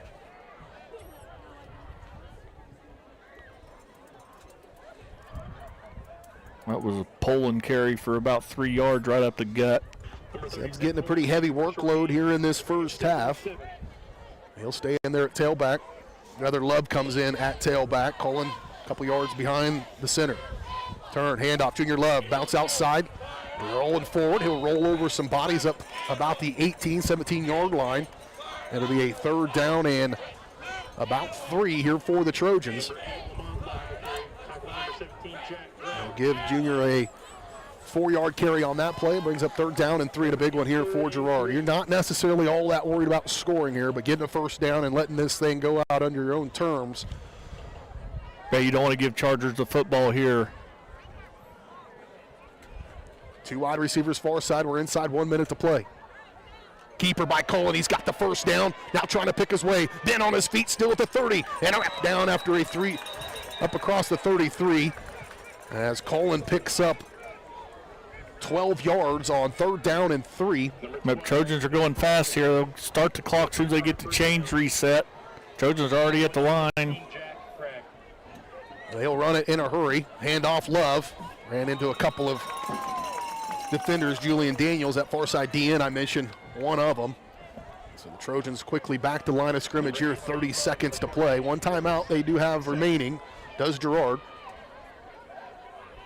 Cullen gonna look. Don't give up anything big here. Ben will throw it down the field. He's got a guy. Makes the catch out of bounds with 18 seconds. Well played and caught on that far sideline by Huber, I believe it was. Huber all the way up. And out of bounds will stop the clock. Trojans catch a breath right here. Out at the 48-yard line. It's going to be about 18, we'll call it 20-yard connection. Good hands, good body awareness by Huber to keep 2 feet in. Saw that defender closing. The ball was hanging a little bit, but able to get there just in time. Trojans 17 seconds to play, 1 timeout. Play clock at 7. Send a man in motion. Cullen, straight drop, run that screen again. Got it into his hands of Bowen. Bowen with some open running room. He can be dangerous. He'll be tackled and brought down. That may have been a touchdown saving tackle. Call it if you got it, coach. And he does at the 8-second mark here, just shy of the 30-yard line. And so that will be about a 12-yard screen pass completion to Bowen. We'll keep it right here as we've got the GM Bank halftime show forthcoming. And just like we talked about right there, Bowen catches that ball. He cuts it upfield behind his blockers, able to break 1 tackle and get enough for a Trojan first down.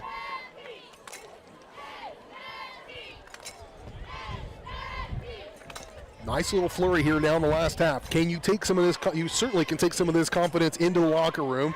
Down by 2 scores, that big 56-yard run kind of put them in position for that second touchdown. So while the Trojans aren't loving this 14-0 score, it looks a lot better than it was just a little bit ago.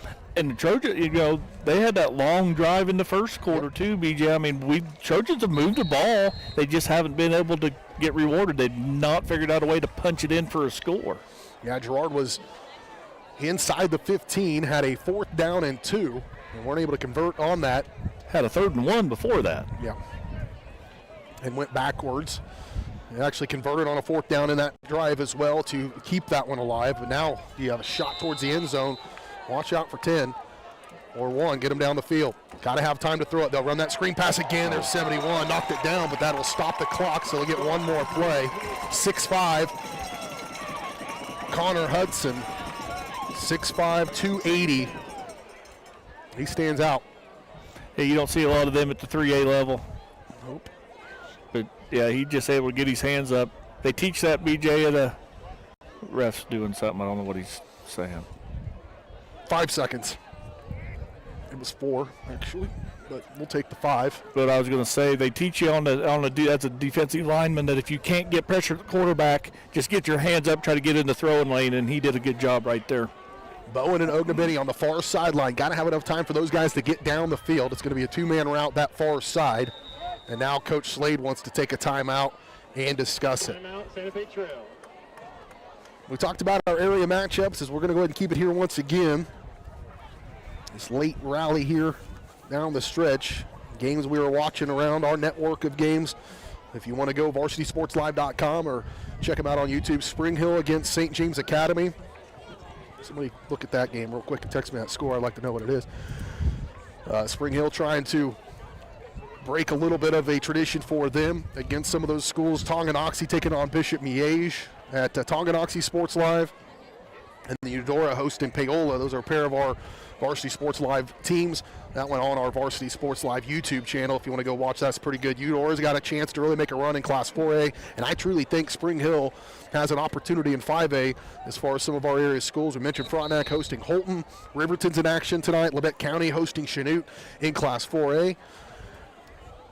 Labette County trying to make a run down there this year. They've got some signature wins. Tied up. Yeah, 14-14, just as I expected. I'll go home and watch that one tonight when I get back, perhaps. 5 seconds. Colin with a little bit of time, going to let one air up. He's throwing it down there. He wants Bowen and is tipped around and nearly intercepted. And instead it will go into the end zone, and that's how we will end the half. Trojans hold serve after giving up a little bit in the early half of this first half. And we'll see what kind of adjustments they can make here at the break. A swift-moving first half here at Santa Fe Trail, just to the west of Overbrook. The Trojans trailing the Chargers by 14 at the break. We'll talk about it next as we kick off the GN Bank halftime show. GN Bank, where they've been providing customers with the highest quality financial services in a friendly and personal way for over 100 years. Personal, business, or agricultural needs, turn to GN Bank. Learn more at gn-bank.com. We'll talk about this first half, recap it, and get you ready for the second half in this one as the Trojans trail 14-0 here at the break in the regionals of the Class 3A playoffs on Girard Sports Live.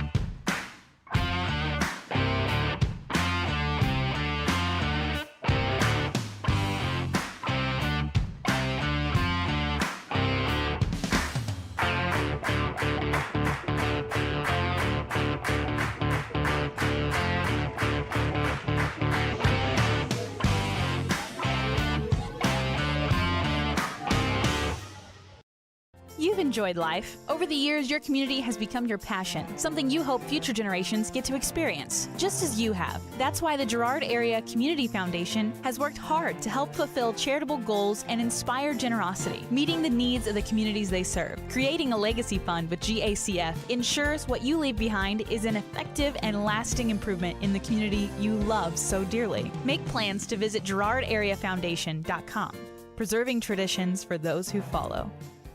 Since 1918, GN Bank has been the heart of our community. Big enough to meet all your banking needs, but small enough to offer that personal touch you deserve. From agricultural loans to home mortgages, GN Bank has the expertise, products, and service to help you thrive. With a pledge to treat others ethically, be adaptable, focus on customers, and invest in the communities they serve, GN Bank is committed to your success. The best place to bank and borrow, GN Bank, where community banking truly comes first. Equal housing lender, member FDIC.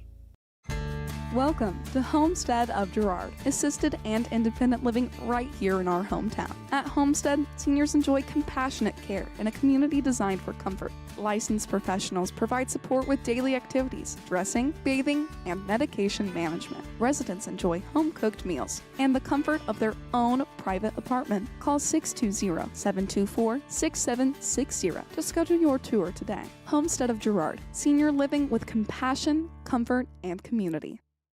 Siebert back to pass. Lehman diving for the end zone, and they get the listing. Lehman passes off to Siebert on the far wing. Siebert the lob, and Lehman with the alley-oop dunk to close the deal. Lehman a hard hit ball to left field. Siebert is at the wall, and they close another one. Lehman Realty with another big-time win. Lehman Realty, proud to support the Girard Trojans. More than just your neighborhood pharmacy, Mathis Drug is your hometown partner in health. With pharmacist Bria Scheibe and an experienced, highly trained staff, Mathis Drug is ready to serve you. And now, Mathis Drug offers comprehensive compounding, which is one of the few pharmacies in Southeast Kansas with this convenient on-site service. From medications to expert advice, call 620-261-9779. Mathis Drug Store, where community and care come together.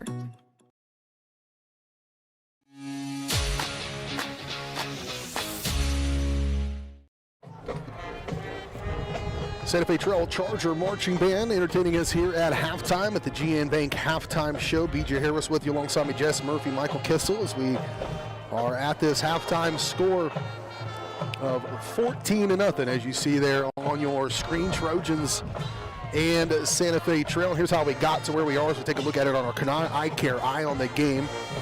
Take a look back at the first half. Canard Eye Care is here to make sure you can see what you're looking at.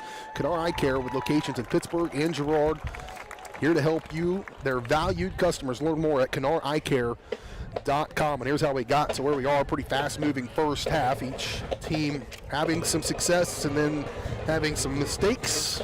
More so on the Girard side here. Some real key penalties you can look to early on in this game that kind of stifled the Trojans. We'll talk more about that perhaps. But the Girard would win. Santa Fe Trail won the toss, elected to defer to the second half, so they'll get it coming out of the locker room. Girard would have the ball to begin first, and the Trojans would end up punting on their opening drive. They did have the big play to Ashbacher of 29 yards, but they also had some penalties that kept backing things up on that drive, and so they punted away with the 7:09 mark of the first quarter. Santa Fe Trail would take over really good field position. I think a punt that may have gotten partially blocked on Zeb Poland's punt gave them a short field at their own 47-yard line. 7 plays, 53 yards, took 3:08 off the clock and capped off on a 16-yard touchdown run by their super sophomore quarterback Wrigley Slichter. And then the Trojans would get it back at their own 22. This would be a dominant drive. They would get it back with 3:50 to go in the first quarter, and they would go 13 plays, convert on fourth down to keep the drive alive, have some third down conversions as well on that, but eventually turn it over on downs with 8:22 to play, so just about 8 minutes of time of possession in that drive, but weren't able to capitalize on it.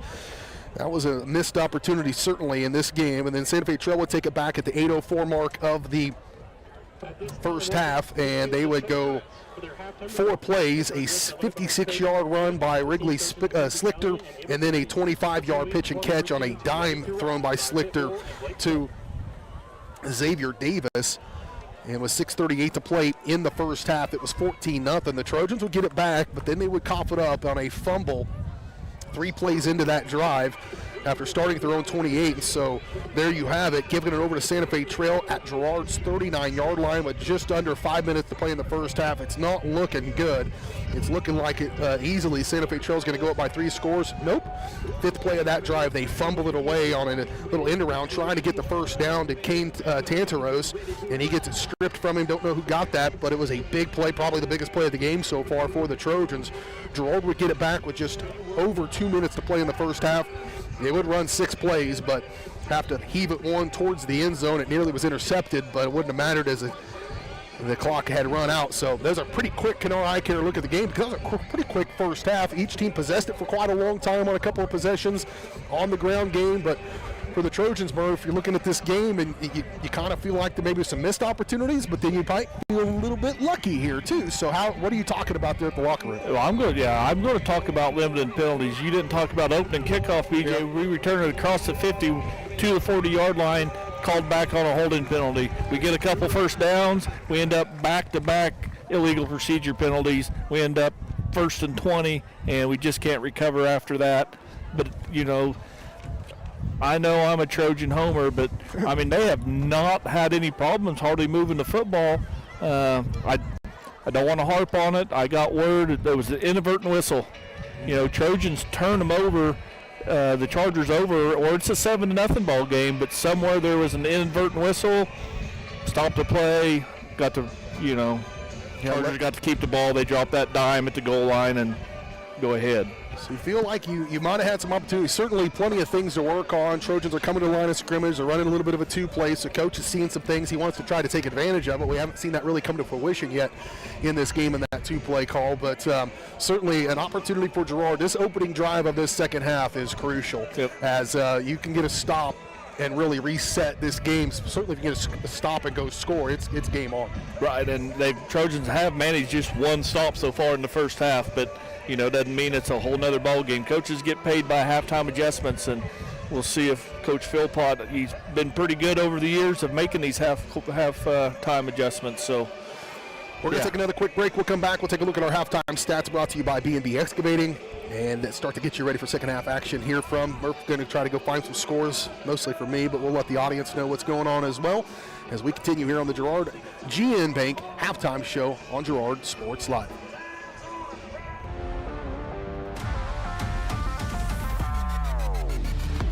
Call service is outstanding in their field, especially for those that are stuck, outstanding in their field. Coles carries a wide selection of farm, industrial, and heavy-duty tires, all from the best brands in the business. And they've got farm service trucks ready to go. Plus, Coles continues to be the place folks go for car and truck tires, repairs, oil changes, and so much more. If you're in the market for new tires in Southeast Kansas, make the right call to Coles Service, 620-724-4121. See more at ColesServiceLLC.com.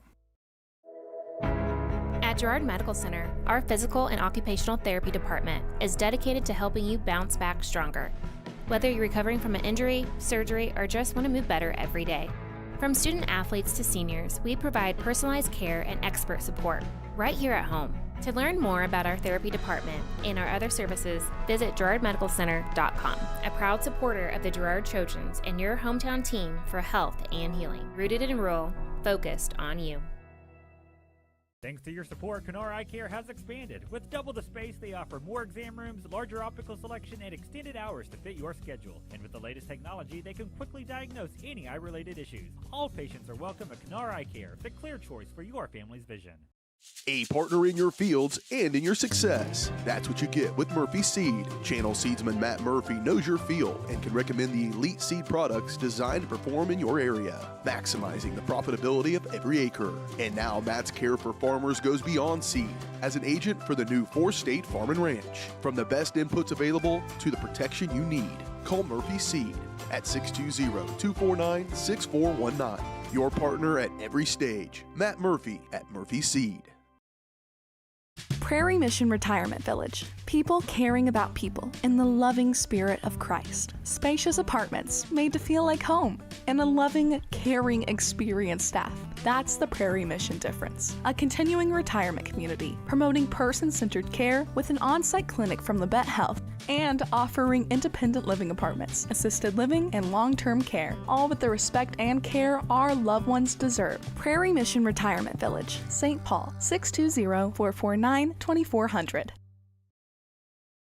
From the phone call to the service call, Roto-Rooter is there with fast and reliable sewer and drain service. From repair and replacement to septic and grease trap pumping, Roto-Rooter is here for you. With video inspections, Roto-Rooter can identify the exact issue to get the repair done quickly and correctly. Complete sewer line repairs or replacements, Roto-Rooter has you covered. Serving Crawford, Bourbon, and Cherokee counties, Roto-Rooter, 620-231-5630.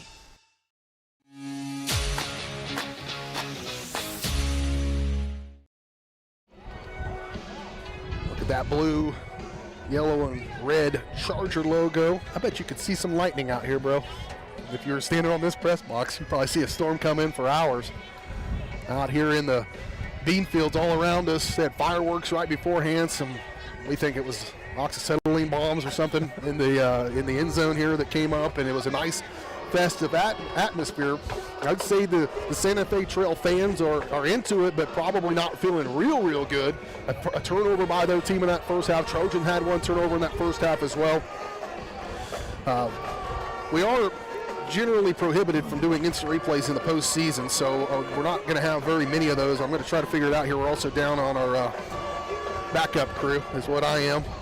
But really appreciate Kevin and Abby Huber from Challenger Construction stepping up this year to sponsor our replays. I hope you guys have enjoyed those this year as well. We're going to try to continue to add and improve our broadcasts year in and year out.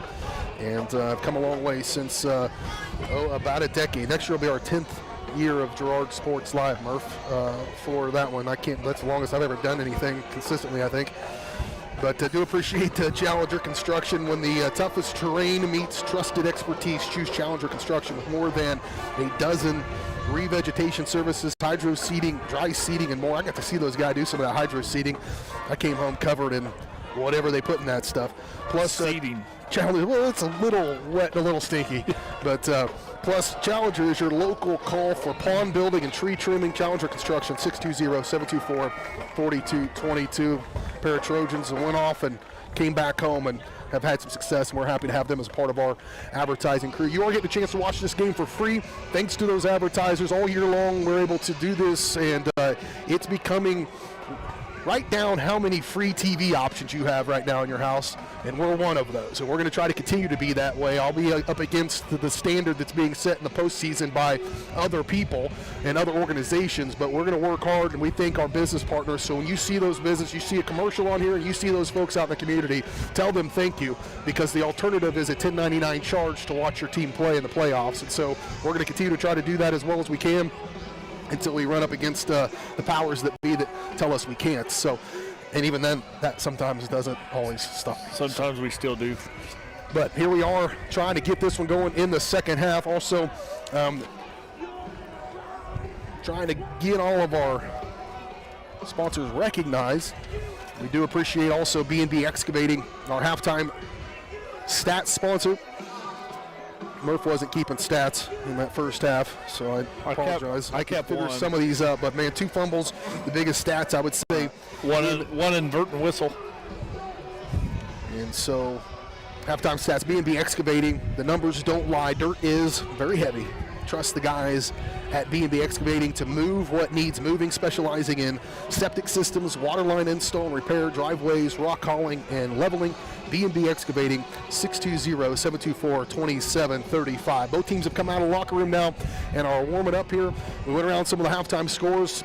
Most of the folks probably watching us already know the results of that one, but Holton knocking off Frontenac on the road. They're 14-6, a low-scoring affair, and so the winner of this game right here is going to host next week and going to host Holton in the sectional round of the 3A playoffs, and so there's your reward for a win here, but you get to be at home, and so I doubt that was talked about at halftime. I certainly would imagine it was, but it is something to consider here for these two teams playing with so much on the line. Santa Fe Trail would love to host next week, and so would the Trojans, and so that's what we're looking at here. 14-0 is your halftime score. Girard down by 2 scores, but have had some opportunities in the first half. If they can capitalize on those, we'll see if they can come back in the second half. We will have it for you when we return in 2 minutes. You're watching the GN Bank Halftime Show on Girard Sports Live.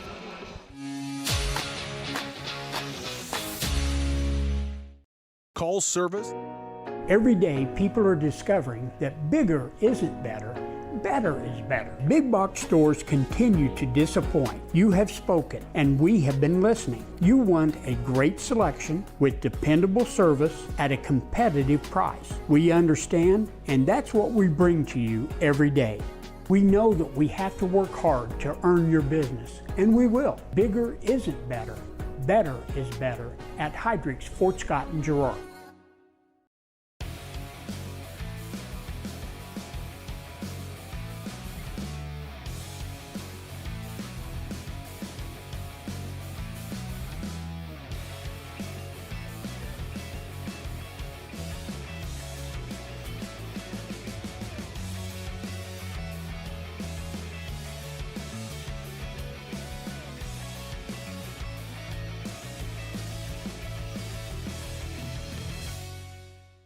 Whether you're trying to make the most of the next harvest, navigating a changing business landscape, or planning for the next chapter in your life, the professionals at Prime Accounting Solutions are here to help. With 10 locations, Prime Accounting offers convenient, friendly accounting and tax services at a fair price. Payroll, bookkeeping, business planning, personal tax filing, and more. And now Prime is the place to go for insurance. Trojan fans can find us at 408B North Grand in Pittsburgh or call 620-232-7305. To find a location near you, go to primeaccounting.net. Producers Cooperative Association is the area leader in providing quality agricultural products, services, and markets. PCA has what you need to maximize your operation with a full-service agronomy department, grain origination, handling and storage, bulk fuels and lubricants, propane, a jam-packed farm store, and livestock feeds in bulk or bagged. PCA is proud to call Girard home and to support Trojan athletics. Stop by or see more online at pcacoop.com.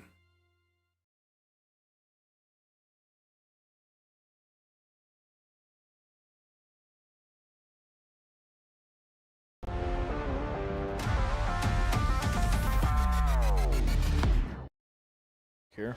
Nope. Welcome back out here. Second half action just about ready to get started in Santa Fe Trail. As I mentioned, this school out here on 56 Highway, just to the south side of the highway, just to the east of, or west of Overbrook, just to the west of Scranton, just to the south of Carbondale. True country school out here, and filters in some different communities. Been around for a while. They've had varying success in football. This will certainly, if they get to 10-0, would be one that they would have some banners made about at some point. I don't believe, I tried to find where the Trojans maybe have played them as we kick this one away, fielded at the 15-yard line, going to toss it back and trying to escort him out of bounds. Going to cut back against the grain and be brought down up to the 45-yard line, so about a 30-yard return. Tackle made by Junior Love and Aiden Newton. And that's where that will start for Santa Fe Trail. But Murph, the Trojans had some stops. They forced a turnover. They were able to maybe make them earn it a little bit on that first drive, and then the big play on the second drive. So you kind of pick your poison a little bit. Santa Fe Trail seems to know what they want to do, and the Trojans just got to stop it. Yeah, 50-some-yard run, a 25-yard perfect pass play, and good coverage. I mean, it's not that they're just overwhelming us. It's just they're getting to the end results, and the Trojans are not. Start their own 44-yard line. This will be Slichter once again. He's just got that low center of gravity, too. You cannot just hit him. You're going to have to wrap him up. And a pretty slick 13-yard run by Slichter. Number 6, Wrigley Slichter on the 14-yard gain. They give him 14 officially here inside the stadium, so will we. At the 43-yard line, the ball's marked. Just the guy you got to account for him as well. And as you mentioned, Murph, when you do account for him, then there's some stuff on the edge as well. And so you've got to pick your poison. But right now, I'd have a game plan for number 6 and make those other guys try to beat you. Yeah, you might have to start gap blitzing, doing some exotic defensive looks. First down and 10. Slichter will drop straight back. He's rolling out. Bowen and Newton tangled up perhaps with the guy he was defending, which was Xavier Davis. And that will fall short, and a second down and 10. That's an odd play out of a spread type offense on just a two-man route. Trojans able to get a little pressure in his face, forced an errant throw, but it was so errant that nobody was in the area to receive it. I think that was more dangerous than they maybe even know, because Bowen gets his head back around a little sooner, has to play on that ball. He's off. He's running, and he'll be tough to catch. Dangerous in the open field. One wide receiver far side, 3 to the near side. They keep them pretty spread out. One running back in the backfield as well. That is Crottinger. They'll hand it to him. Crottinger stroked. Here comes that blitz by Brocobb, and then Humble along with him. Now meet me at the running back sandwich there, and they bring him down with very modest gain on 3rd down and 9 now. Yep. Great job there. Trojans did go with the run blitz. Brocobb shoots the A-gap, shoots the correct gap, able to hit him low. Good job here. Got a hold serve right here, BJ. It's 3rd and 9. Big play for the Trojan defense early in the second half. At the 42-yard line is where this one's down. Wide receiver far side. Those same 3, 1, 2, and 4 come out here to the near side. Slichter, the quarterback. 3 yards deep. He'll take it. Keep it. Going to try to pick his way, get to the edge. Ledstrom's trying to stretch him out. Ognabeni takes a bad angle, and then Slichter knocked out of bounds by Ashbacher along with Ledstrom.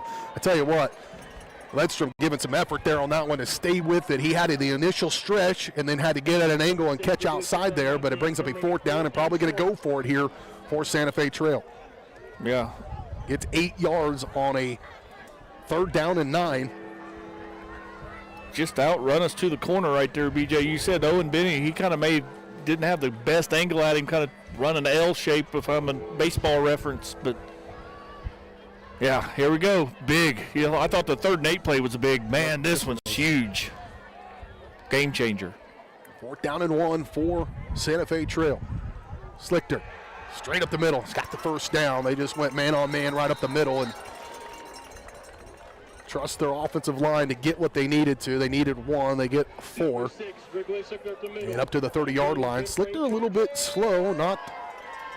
He's not slow, rather, but he is a little banged up, it looks like. Not running as sveltely as you'd want him to, but he's also carried the ball quite a bit and starting to get some wear and tear perhaps at this point in the year.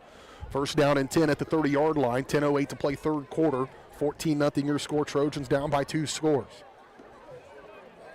Trojans were down 8-0 at halftime last week, came back and won 35-8. It's a little better team than what we saw in the Odyssey. Show blitz again. They'll flip it out here, a little spot pass, try to catch the edge, cut back against the grain, brings him down. Brocobb helped out with Gannon Clark. And also coming in there to help chop him down from the backside for the Trojans is Owen Murphy. And that'll be a loss of 1 on the play, bring up 2nd down and 11. Yeah, just a good read. Trojans showed blitz. They try to run the little bubble screen to the outside. And I tell you what, highlight reels of 55, he plays so laterally so well. I mean, one of the, just great players, Brokaw. Yeah, he's a good one. Playing with that club on his hand. I told him walking in here, you don't need 2 hands to play guard. You don't need 2 hands to play linebacker. Go get it done. Slichter calls for it. Straight draw. First stood up and then brought down. Clark got a handle on him. Ashbacher fills in from behind, and they're going to limit him just to a gain of about 4, maybe 5 yards. We're going to bring up another 3rd down and about 6. Yeah, but he made, there again, broadcaster jinx. He made Brokaw miss in the hole right there, did Slichter. Brokaw dialed in, and just good job by the rest of the Trojans of bringing him down limited. Gannon Clark just got enough of him to slow him down before Ashbacher was able to come in there and finish him off. 2 wide receivers will split out to the far side. Ogdebidi and Huber will man up with them. 2 to the near side. Slichter looking to that left side, rolling to that side. You got to keep him in front of you. He'll let it fly, throwing it back, trying to get to the back of the end zone, and they make the catch. Wow. Good night. He just dropped that in a bucket, BJ. Kane Tantaros, he wins it back. He's the guy who fumbled in that first half on that little end around, and now he's able to get a big-time completion of 30 yards.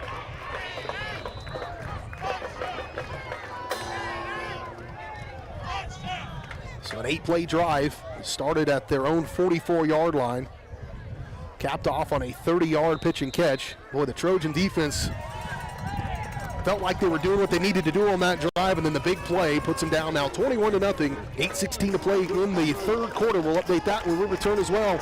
We're back in 30 seconds on Girard Sports Live.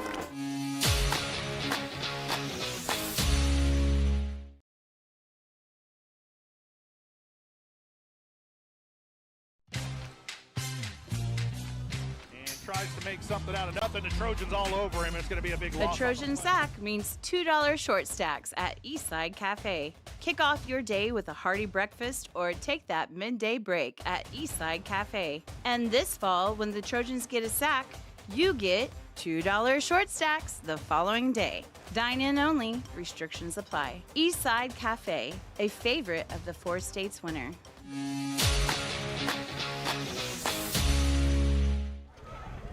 21-0 your score, 8:16 to play in this 3rd quarter, and Santa Fe Trail takes their opening drive of the 2nd half. They take it 56 yards on 8 plays, capped off on a 30-yard pitch and catch from quarterback Wrigley Slichter to wide receiver Kane Tantaros. And the 3-touchdown lead now for the Chargers. And I'm just going to, it's only scored 30 yards. He caught it a step in the back of the end zone. He just dropped a 40-yard dime into a bucket over the top of Bowen. I mean, couldn't throw it any better. And now Daniels will tee it up for the Trojans. They had a good kick return to begin this game. Did Ogdebini. He'll get another crack at it at the 24-yard line. Near side return, trying to pick his way through there. Little stutter step again, and he'll be gobbled up. Comes a point. They're going to say he was down. We might have just got bailed out on that one as well. So maybe we'll call the karma even. At the 20, nope, you're still not going to, are you? At the 26-yard line, that's where the Trojans will take over there. And just try to get something going here. You're not going to be able to score 21 points. They don't have those plays. But a 7 points would be really nice here for Girard, as they will take over, as I mentioned, at the 26-yard line with 8:06 to play in this 3rd quarter.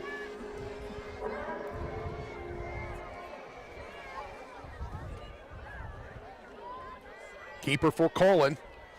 He'll get this 6'1", 6'2" frame falling forward and get it pretty easy. 3 or 4 yards across the 30 up near the 31. 32-yard line, in fact, and that was a real easy 4-yard run. Man, good job there by the front 5 of the Trojans just to give him a hole and let him exploit it. Love the tailback. Colin will hand it to Junior Love. He's got a big hole near side. Little slip in the grass, but he will have the first down. It'll be a gain of 7 on a 2nd down and 6. Actually, we'll give him 8 for number 8 and a first down for the Trojans. And BJ, we talked about earlier, Trojans really hadn't had a hard time moving the football. They just had a hard time getting it to pay dirt. I mean, the stats are going to look pretty decent. They had a drive inside the 15-yard line that stalled out on a 4th down and 2, tried to throw one to the end zone and fell incomplete and turned it over, and Chargers took it right down the field on a 56-yard play the very next play. Turn handoff again, Love. He'll stick his nose in there beyond the 40. He'll pick up 3 yards on first down, and Trojans at the point of attack. Watch that O-line, Murph, and let me know what you see as they are getting a little bit of that initial push. And they've got some guys over there on that side of the ball between 71 and 9 on that far side. You're going to have to move some guys, 6'2", 185, and 6'5", 280. They'll flip to the near side, those 2 D linemen will. This time, they'll run away from him. Handoff again, Love. Up near the 45-yard line and eventually brought down. It'll be a gain of about 3, and it'll bring up a 3rd down and 3 for the Trojans. And I talk about it all the time. Junior Love's always falling forward, you know, so even if they contact him at the line of scrimmage, he always seems to fall forward for a gain of 1 or 2, and that time here, we're going to need a big 3rd down right here, 3rd and 4. Need to get to the 48.5-yard line to get a first down for the Trojans. Down by 3 scores, it may be 4-down territory. Colin going to keep it himself, and he snuck in from behind, and they got a hold of him. And it will stop forward progress for basically no gain. And now you're really in a tough spot here as a coach. You kind of need to go for it. You're down by 3 scores more than halfway through this 3rd quarter. But boy, if you give them really short field position, things can start to get out of hand on you. But they're no thought about it. May see a timeout taken here by Coach Philpott. They've got plenty of time on the play clock to get it in. 4th down and a short 3, long 2. This could be the ball game here early in the 3rd already, BJ. Quick snap, turn, handoff, Love. Fighting for it, trying to get something going, and just buried. Another turnover on downs by the Trojans.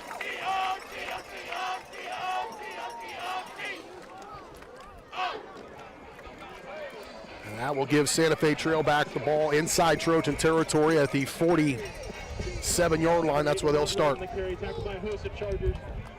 defensive stop is good. Great Charger!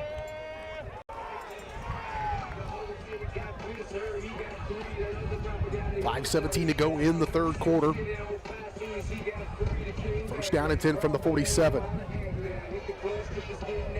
See if the Chargers want to step on the gas or start running some clock right here.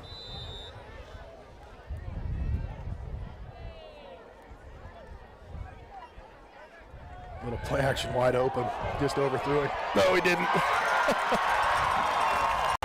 Trojans bit big time on that play action and a 47-yard touchdown completion. Answer to that, they want to step on the gas. Yep. And that's another one for Xavier Davis. One play, 47 yards. Took a whopping 8 seconds off the clock.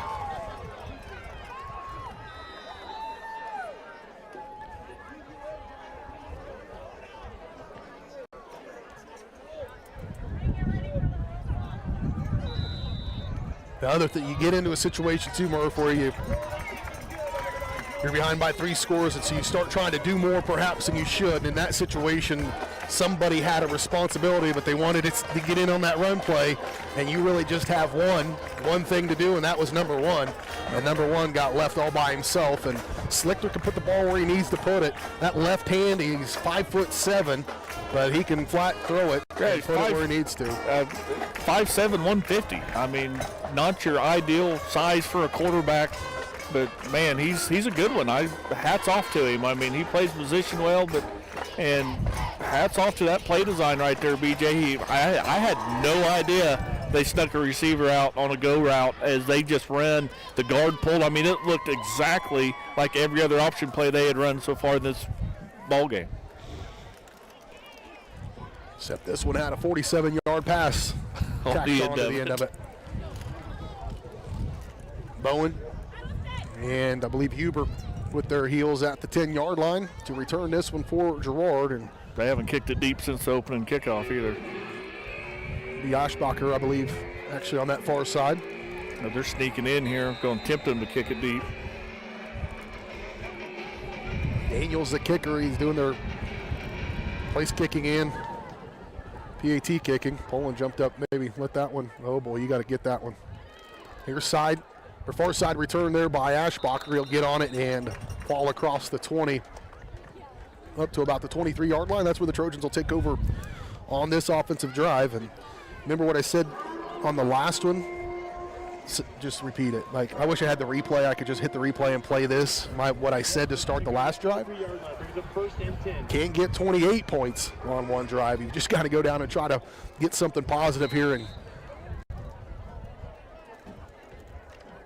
you can see why Santa Fe trails 9-0, but you can also see where teams might feel like they can play with them a little bit too. But they've just got a few dudes in certain places that are tough to stop. Colin looking to pass. Now scrambles a flip one over. He's got Huber. Huber falling forward near a first down, out of bounds. That's where they'll stop the clock, and it will be an 11-yard completion. Yeah, I agree, BJ. You know, I think we play right here. I thought we played along right beside him, and I turned around and looked at the scoreboard, but it's 28-0. So, I mean, I think this Santa Fe Trails this team's just maybe a little sneaky. They just get on you, and they haven't made any mistakes. That's true. One fumble they've had in this game. The Trojans have had one fumble. Well, Santa Fe Trail arguably has had two. One didn't count. They got saved by the bell, the silent bell. Option kicked out. It's got some running room now. That was fully read. Huber in the open field across midfield, up to the 45, and then knocked out of bounds, and then ripped out of bounds. And he will have a nice gain, 24 yards, up to the Santa Fe Trail 44. Yep, and Onyebini and Ashbacher with great blocks out here in the open field, opened him up and just give him a big green field in front of him to run. Well, Colin was reading that, and when he was pulling it, he was not able to get that pitch out in the first half. That's the first time we've really seen that executed the way it's supposed to be, and it was a big hitter. Inside Trail territory. They'll run counter. Keeper for Colin, and he'll fall up near the 40-yard line, and it'll be a gain of 4 on first down to bring up a second down and 6. And a lot of people, BJ, they don't understand that play right there. They had Ashbacher on the backside motion. They're going to run that play eventually, and that's going to just be a blank pitch out to Ashbacher because there was no Charger contained on that backside. Don't tell me, tell these guys down here at the end of the... I was looking over there to make sure they're listening. They're not. They're the only Trojan fans not. Colin. Play action, flips it out. He's got a man again, Huber. Huber's going to put his foot in the ground and get upfield. Nice run there by Gavin Huber up inside the 30-yard line. It's another 11-yard gain on the option play going to the far side, and the Trojans starting to feel it just a little bit here on this drive. Yeah, there again, we moved it well between the 20s, BJ. We got to be able to finish this drive if we're going to have any chance of getting back into this football game. 4 plays, 3 of them in double digits, including the 24-yard option to Huber. Gavin, 3 out of 4 of these plays as well.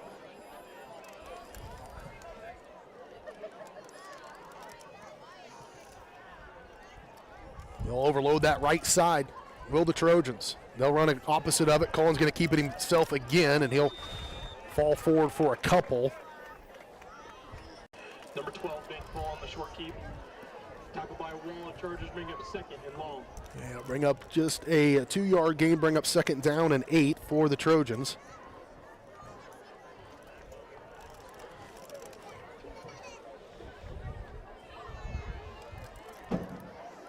Try to do my job better, BJ. I don't see what he saw right there to keep that and go opposite of the... They'll overload that again. This time they're going to hand it off. Trying to pick their way through and just buried. Santa Fe Trail not biting on that one bit. On the dive for Huber, and this will go backwards. A loss of about 3 on the play. And it brings up a 3rd down and 11 now for the Trojans. They run option. And they Chargers sub big 71 back in the ball game right here to 3rd down play. 6'5", 280. I'd block him. I like the bigger ones. A lot more room there to find. 64 would be a problem, I think, for me. And he has been for them as well. Running that straight up nose. Now played called dead. Can't have the music running. That's what that is. Reset the play clock. You can play the music, but you have to play the music then for the other team. It's the playoffs. You can't, the light thing they do, that's not actually legal. You can't do that in the playoffs. Just saying. I don't really necessarily care, but it's the first time they brought that up. Cullen, plenty of time. Now he'll throw it, try to throw over the middle and stripped out of his hands. Pretty well played there for Trail. Pass intended for Gannon Clark. Falls incomplete, brings up 4th down and 11. Not a terrible throw. Threw it into coverage. Clark just got out wrestled to the ball right there. But Trojans are going to have to, again, go for it here on 4th and long. Jack Craig, or Greg rather, on the coverage for the Chargers. Inside 2 minutes to play third quarter. Wind starting to pick up just a little bit. Kind of a chilly wind out of the west. It wasn't as cold until it was 28-0. I agree. Here's Cullen. Again, passing, flip it out there. He's got to get it out there in a hurry. Bowen's got to make a man miss, not able to do so. They're pretty sure tacklers. That's the other thing you can say about this Santa Fe Trail team is when it's one-on-one, they're able to win more of those than they're losing, and that was a good example of it right there, and another turnover on downs by the Trojans. Started out pretty promising, that drive did. It just, again, fell a little short of the payday here. So that'll turnover on downs with 1:42 to play in this third quarter. Trojans down 28-0. Chargers looking to hold on here for the final 13:42 of this game, and 8-minute quarters, 9:42 of this game. And host Holton next week that upset Frontenac down in Crawford County. 6 o'clock kick earlier tonight. Now we might see him start to try to take the ball, air out of the ball just a little bit. Slichter again running tush push basically right up the middle and falls forward for a gain of about 4 on 1st down and 10. Yeah, and I start to wonder sometimes if you get Slichter out of there, you don't need him to get rolled up on, turn an ankle. If you have a hope at competing against Hayden. Well, he's a sophomore. You think they've got another? In warm-ups, they had 4 of them out there. I'm telling you that right now. Good job. Numbers are pretty similar looking at both sidelines. Trojans might actually have a few more than Santa Fe Trail. Toss sweep near side. Trying to catch the edge. Quick hitter just really fast to the edge on that dive play for Bryson Crottinger. And he'll have a 7 yards on 2nd down and 6. I thought the Trojans did a good job of staying with their blockers, moved over, laterally pursued, and then he just shot through that hole right there, and, man, big gain. But keeps the clock moving, BJ. 43 seconds to play here in this third quarter. 1st down and 10 for the Chargers at the 44.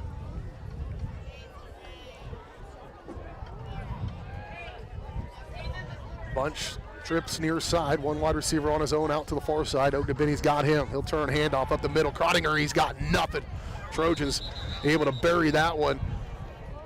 Ashbacher along with Ledstrom there at the point of attack, and it'll be no gain on 1st down. The Trojans in that bunch formation able to kind of load the box themselves, and you can see where running that spread formation and running out of it's been, a big gainer for the Chargers. That's the end of the third quarter. We head to the 4th. Trojans in a tough spot here as we head to the final stanza, perhaps, of the season. Back in 1 minute, you're watching Trojan Football on Girard Sports Live.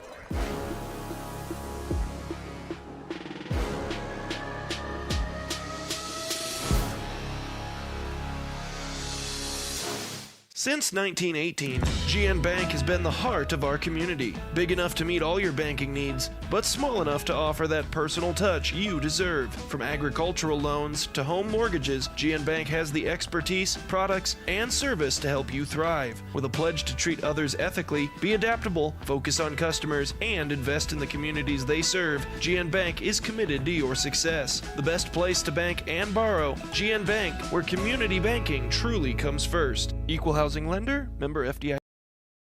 There are places where all roads lead to families providing for their loved ones and their community, where friends are found down every street. That's where you'll find us, taking time to get to know you, calling you by name, generation after generation. Farm Bureau Financial Services.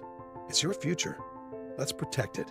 Call Judd, Lori, Jenny, or Amber in Girard today.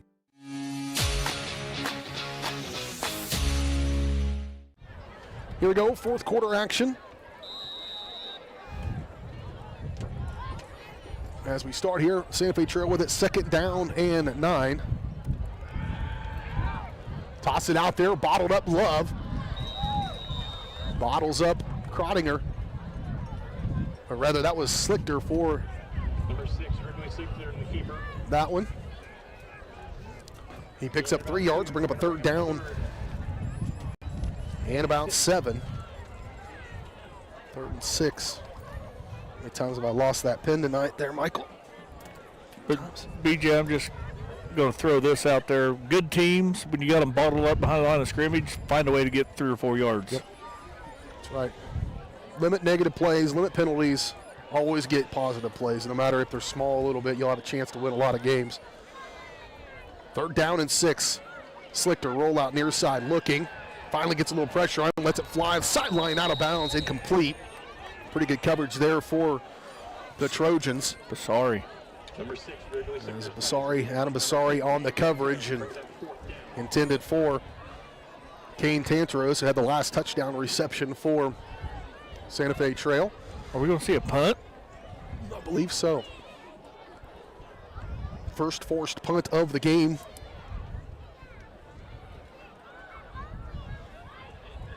Well, and that is Davis once again to run all their special teams duties. Bowen, nearly blocked and hit him, and that's all not gonna matter anyways. Ledstrom, penalty flags down here as well. Not sure what that's about. It's gonna be downed inside there, but it won't matter. Dangerous play there. Davis, pretty crucial for Santa Fe Trail to be successful next week, and he's limping a little bit. Ledstrom, not intentional. He was real close to blocking it, frankly, but he didn't. Instead, this is all going to give a first down likely to Santa Fe Trail. If it's just running into, it's only 5 yards. I'm not sure exactly how that works in high school. Maybe the next 20 years I'll figure out what the rules are. I said it on air the other day, BJ. One of these days, I think this is my 7th year maybe helping you do this, and I probably ought to read a rule book. I had them memorized when I first started out all this. If you don't use it, you lose it kind of thing. But I do believe if Leitrim would have just got a fingertip on it.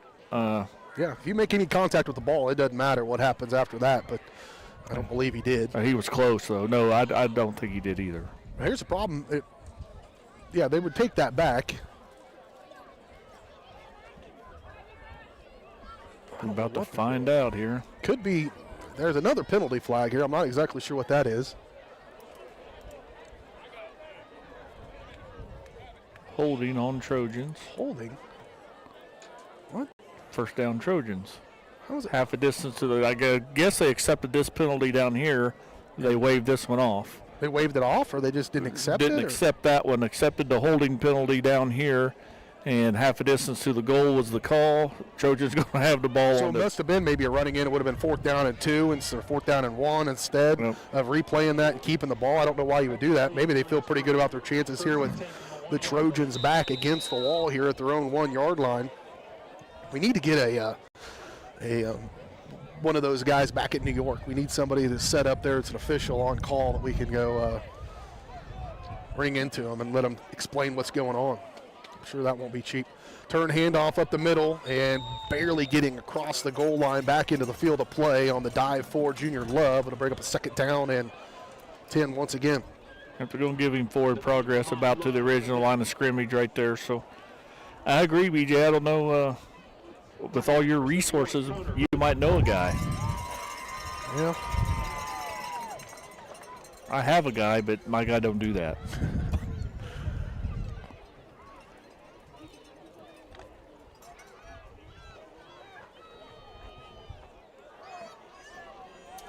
Second down and about 9.5 here for the Trojans. Collins just cannot take the safety here. Flipped it over. He's got his man. Made a catch. Got to get upfield. And able to do so across the 10-yard line. Maybe give him a little bit of breathing room there, as they will be looking at a third down and about 1. Nope, they go ahead and give it to him. That was a very generous spot. Again, Onyebenny, you know, right there at the chains, and then kind of ducks underneath the tackle and gives that yard up. But so far, the officials have spotted that forward progress.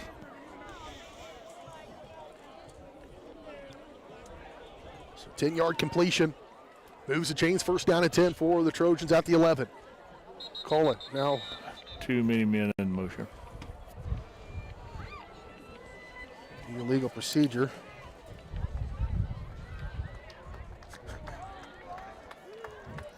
Trying to call in to be a part of our officiating crew. Yeah, Sure. False start the play, going to bring it 1st and 15 for Girard. So legal procedure against the Trojans will. And not to be a broken record, good things happen. Penalty, now we're back behind the sticks again. First down and 15.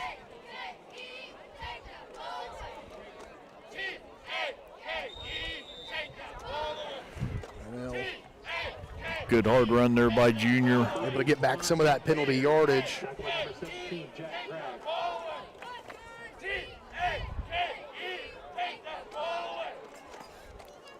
Brings up 2nd and 10 for Girard.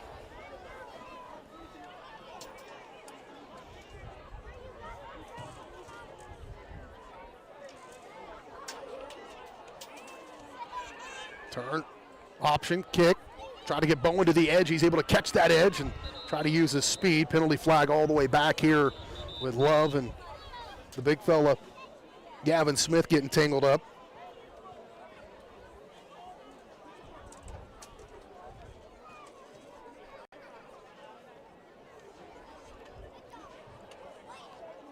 Going to call personal foul on the Chargers. So getting some breaks here are the Trojans on this particular drive to be able to. I was watching Bowen carry. I didn't get to see the extracurricular. I'm still kind of maybe surprised. Chargers have their starters out there, BJ. 28-0 here. I know there's still 8 minutes, almost 9 to go, but. Well, Trojans will move the chains with the penalty. Just shy of the 35-yard line. Turn, handoff, Love again. He'll roll forward over the defender up to the 40-yard line and get 6 on first down. Brings up 2nd down and 4.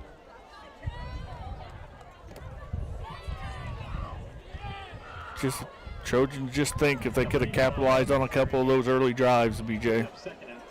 Completely different ball game. Yeah, there were some moments certainly where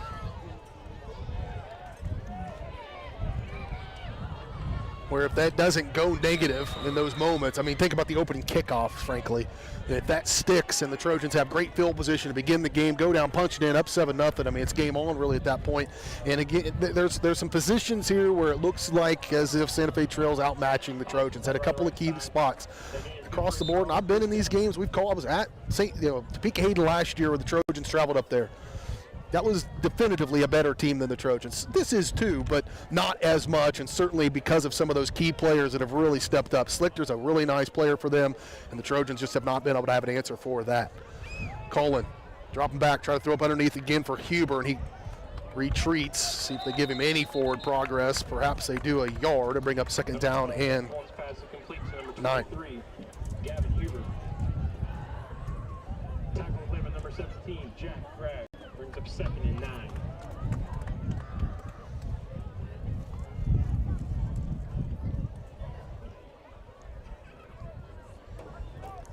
Philpott signals in that play.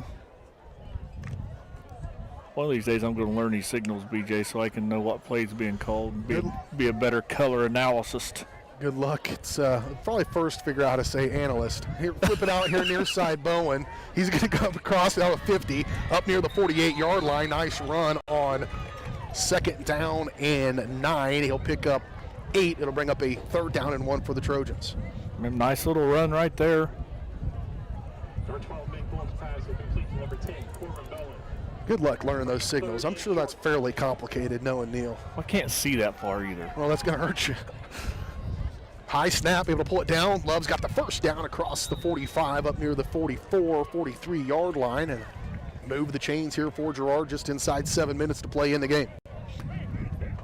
Just trying to, probably not coming back from 28 points here, BJ, but a score right here would just make you feel a little bit better. Trojans haven't given up. You can see they're out there still working hard to try to run their offense. They'll turn handoff again. Love, big hole. May have been some substitutions coming out there. Somebody knocks the big 6'5" guy down at the very last second. That may come back to cost him. Gain of 11 yards on the run there for Love. Another nice pickup there for Junior. I think Chargers still have most of their starters out there. Yeah, they do. Whoops. Missed a block there. And penalty flag comes in there as well. I think the Trojans might have got away with something on the last play and weren't going to get away with anything on this next play. Caleb Humble threw his hands up. That's just a good way to look guilty. Don't do that. Nobody knows unless you do that. It is going to be an unsportsmanlike penalty. They call it against Santa Fe Trail, so Humble was right to shrug his shoulders. Wasn't me. Wasn't me. It was on me, man. Against me. So we've had unsportsmanlike, we've had personal foul penalties that have gotten 1st downs here for the Trojans. So this is one to certainly not write home about if you're Santa Fe Trail, and happy that they're up 28-0. But the Trojans have gotten some big yards on penalties, and now they're inside the 20-yard line. Been here before. Got to be able to capitalize right here.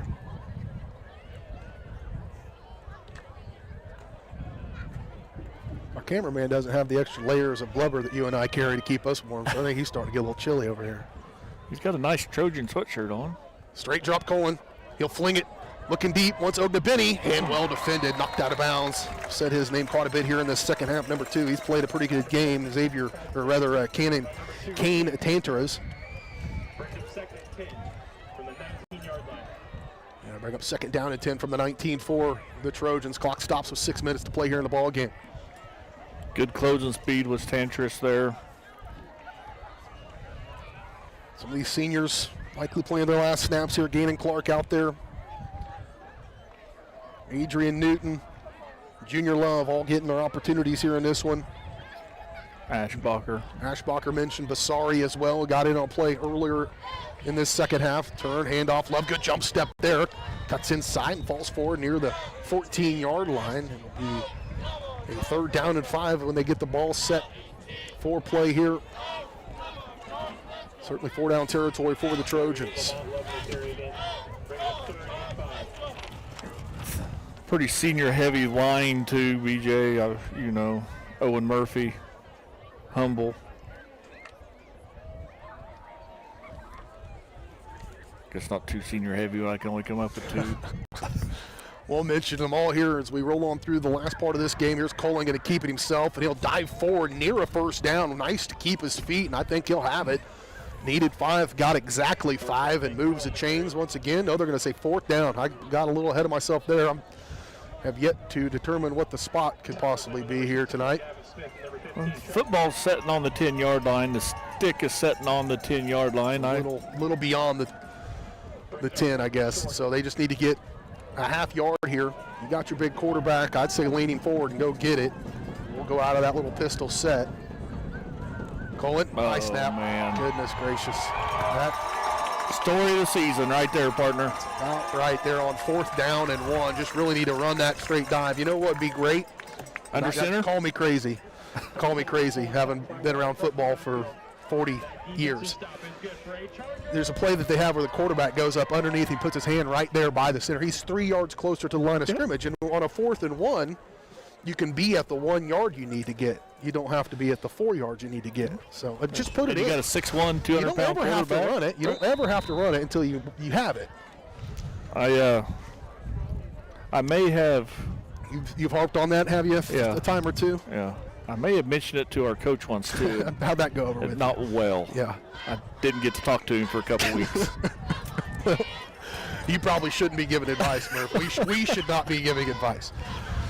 Quarterback keeper, and they're going to keep that Slichter into the game, and he's just slick. He's slick. He is his namesake. Yep. He's that kind of guy. He slides off of you. He's small. He's got that low, compact center of gravity that makes him kind of hard to grab a hold of, and he's the kind of kid you'd see, back in the day they had like a Danny Woodhead size kind of guy. And he's not going to translate to any level at quarterback, but they use dudes like that have that style as a slot player, as a end around guy at the next level. So who knows what he'll Slichter come out right there, BJ, and probably won't see him again. New quarterback into the ball game for Santa Fe Trail. They will keep their running back to his right in Crottinger. And they'll near a busted play, and Trojans take advantage of that. Blake Brokop's not going to go quietly into the night. As the quarterback into the game for Trail is Trevin Cox, 5'10", 175-pound junior. Inside the 4-minute mark, we'll be posting our broadcast schedule for the winter sports season coming up here pretty soon. Be sure to follow us at Varsity Sports Live online, varsitysportslive.com, or check out the Girard Sports Live YouTube channel to see our full complement of basketball games across our network this basketball season. We're staring down the bullet of 200-plus basketball games going to be done over about a 120-day period. All across the eastern seaboard of Kansas. From sea to shining sea. Great tackle there by Liedstrom right there just to read that play and get to the gap. And there again, good play, still gains 4 yards.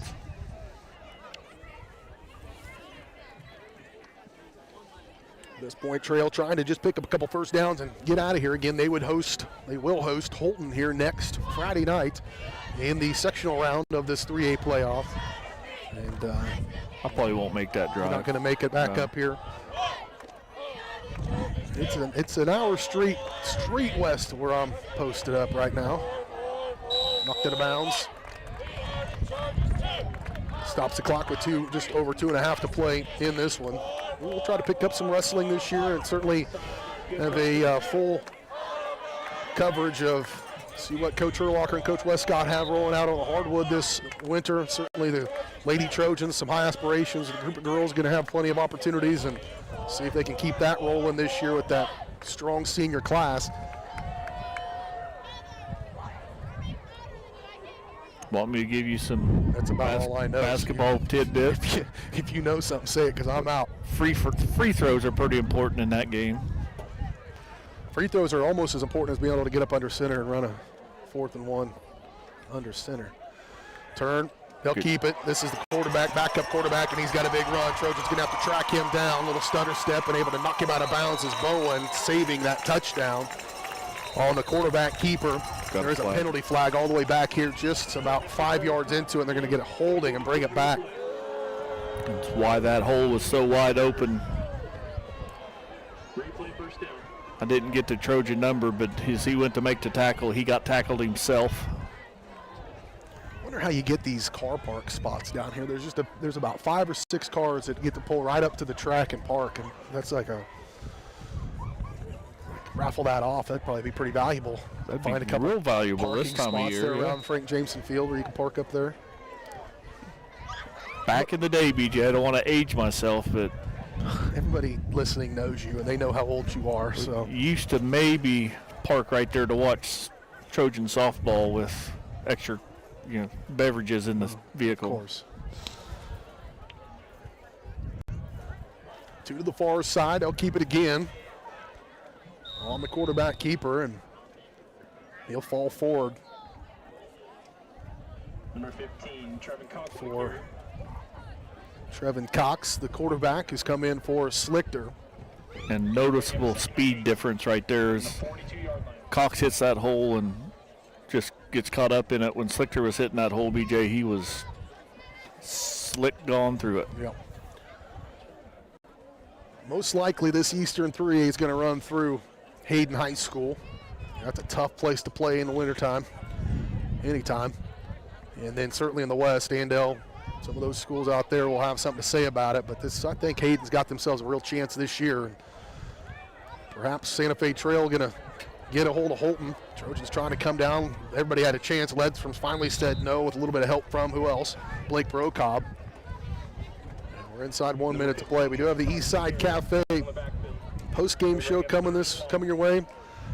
I don't believe we had any sacks. You're going to have to pay full price for your short stacks tomorrow. But tackle for loss right there if he was trying to throw it, but he wasn't. It's not the $2 tackle for loss promotion. So answer me this, BJ. Sack. Hayden, Santa Fe Trail, both undefeated. I mean, they're already ranked correctly. Hayden takes the 1 seed. Is that how that works? I believe so. I don't remember where this team was. I believe that they would be the 1 seed. I think Friday night. It won't matter. Friday night, well, no, it won't matter. But Friday Night Lights, I think they went to an undisclosed diner and flipped a coin in the movie anyway. Well, not the case here. The Trojans going to fall here 28-0 at the hands of the Santa Fe Trail Chargers. Chargers will move to 10-0. That will, as I was looking back through the history of their school, that is, I believe, the first, maybe only second or third time that's happened in school history. It's not a very, very old school, certainly out here as a consolidated district, but it is having a year, and it is knocked off the Trojans here at home. Girard will fall to 6-4 on the year. Trojans have, this was the rubber match over the last 10 years, have played in 6 regional games, 3-3 in those regional games. Now they fall to 3-4 over the last decade in this round. But when you're here, you're one of the top half of 3A if you're in this regional round. There's another half of teams that are not playing this week, but you got a chance to do it. And again, 28-0 doesn't look great on the scoreboard. It may have been a little closer than that. It could have been a little bit bigger than that. And it's just kind of the way this game was going. The Trojans had a couple things go well in the first half. It certainly could have been different, but alas, here we are. 28-0, your final score. We'll come back and talk about it on the Eastside Cafe post-game show. When we return in 2 minutes, you're watching Trojan football on your home for Girard High School Athletics, Girard Sports Live.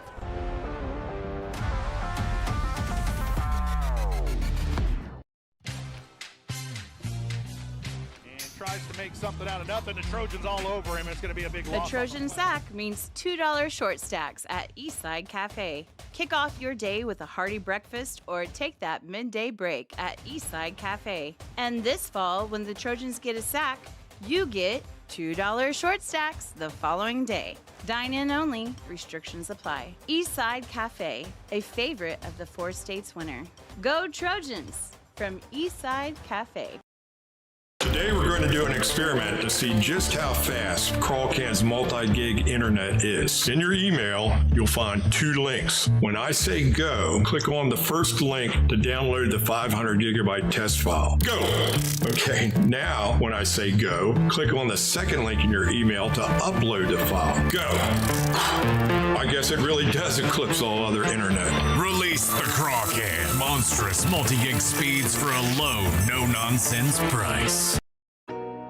Every day, people are discovering that bigger isn't better, better is better. Big box stores continue to disappoint. You have spoken, and we have been listening. You want a great selection with dependable service at a competitive price. We understand, and that's what we bring to you every day. We know that we have to work hard to earn your business, and we will. Bigger isn't better, better is better at Heidrich's, Fort Scott, and Girard. Farmers Bank is a proud supporter of Girard schools. For generations, Farmers Bank has worked with local leaders, businesses, and residents to help shape the future of Southeast Kansas. Farmers Bank is proud to have helped with the growth and development of the communities we serve. As partners in business and friends in life, Farmers Bank is looking forward to a brighter tomorrow. Farmers Bank, with locations in Hepler, Walnut, St. Paul, and Girard. Equal housing lender, member FDIC.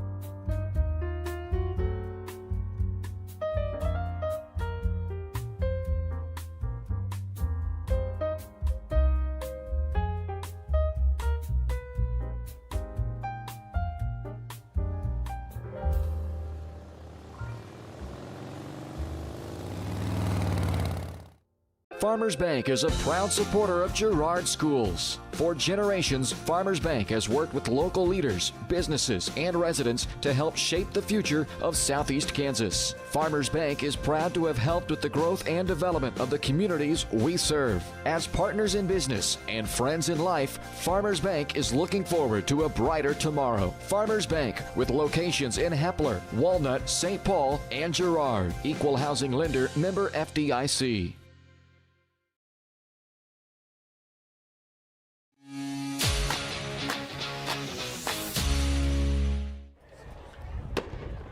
Pretty good little fireworks show going on here at Santa Fe Trail High School. They've got a heck of a deal on fireworks, or Murph's convinced that they're just going to run them all out and they don't have any confidence in winning next week. I don't know if that's the case, but they may just have a real good hookup on fireworks. Plus, we're out here. There can't be any municipal rules about fireworks. There's not a town for 10 miles in each direction, I think. So it's celebrating here for Santa Fe Trail, not so much for the Trojans as they lick their wounds here in this one to wrap up their season 6-4 on the year. Trojans came out in the first half, fell behind 14-0, but felt like they kind of had their opportunities. And then a quick score in the second half, a couple of quick scores in the second half, including on the opening drive of the second half and an 8-play drive that was capped off on a 30-yard pass from Slichter. To that mention, we talked a lot about Kane Tantaros in that second half, and he played well. And at that point, it was 21-0. Trojans would turn it over on downs on the ensuing drive. Santa Fe Trail then would have one play drive at the 5:17 mark of the third quarter, and it was a 47-yard touchdown to Xavier Davis. And at that point, it was 28-0, and then just kind of ran that clock out for the final 5 minutes of this game, and that's how it went. So pretty quick-moving affair here. 2 hours long from start to finish. We're in the post-game show. That's pretty rare in high school football, especially at this time of the year. And so quick work did Santa Fe Trail make here, winning it 28-0 over the Girard Trojans. Again, we were talking about those Trojan seniors. And Gannon Clark playing his last game in crimson and gold. Adrian Newton, Lamont Love, Junior Love, Adam Basari, along with Andrew Smith, Aiden Ashbacher, Owen Murphy, certainly going to miss him up front for the Trojans, and Caleb Humble for Girard. So that's your senior class. Still a strong core of defensive and offensive players coming back, including your quarterback, your leader on defense, and Blake Brokob.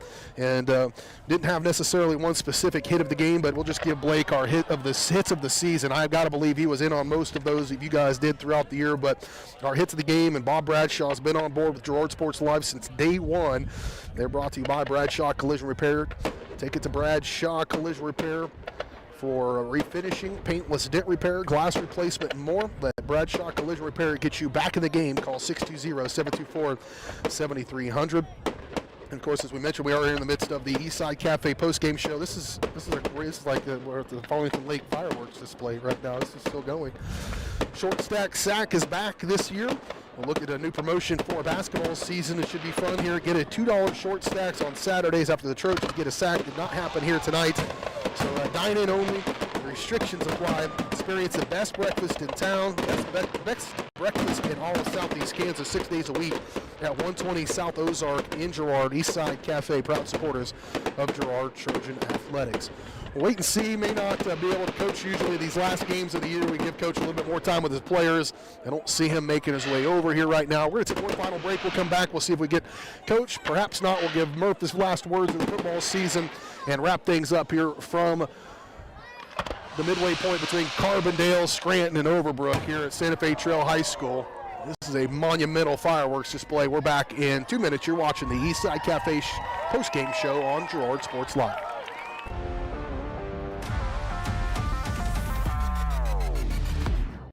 Since 1918, GN Bank has been the heart of our community. Big enough to meet all your banking needs, but small enough to offer that personal touch you deserve. From agricultural loans to home mortgages, GN Bank has the expertise, products, and service to help you thrive. With a pledge to treat others ethically, be adaptable, focus on customers, and invest in the communities they serve, GN Bank is committed to your success. The best place to bank and borrow, GN Bank, where community banking truly comes first. Equal housing lender, member FDIC. I was hoping to talk to someone about updating my insurance policy. I am able to understand complete sentences. That was a complete sentence? I didn't understand that. Can I just talk to a person? No one talks to humans anymore. Sometimes humans are just more helpful. I hear you. Why don't we review your coverage with a super check? Farm Bureau Financial Services. It's your future. Let's protect it. Call Judd, Lori, Jenny, or Amber in Girard today.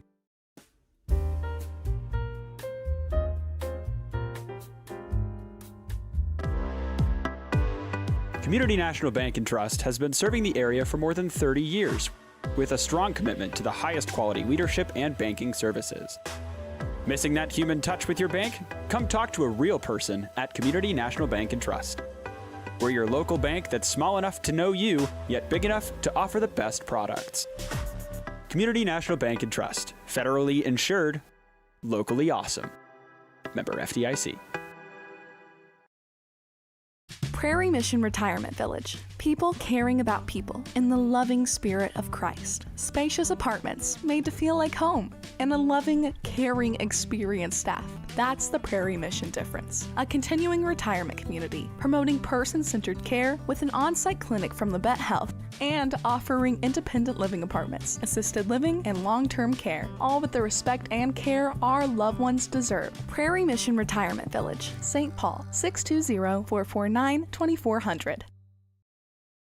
You've enjoyed life. Over the years, your community has become your passion, something you hope future generations get to experience, just as you have. That's why the Girard Area Community Foundation has worked hard to help fulfill charitable goals and inspire generosity, meeting the needs of the communities they serve. Creating a legacy fund with GACF ensures what you leave behind is an effective and lasting improvement in the community you love so dearly. Make plans to visit GirardAreaFoundation.com, preserving traditions for those who follow.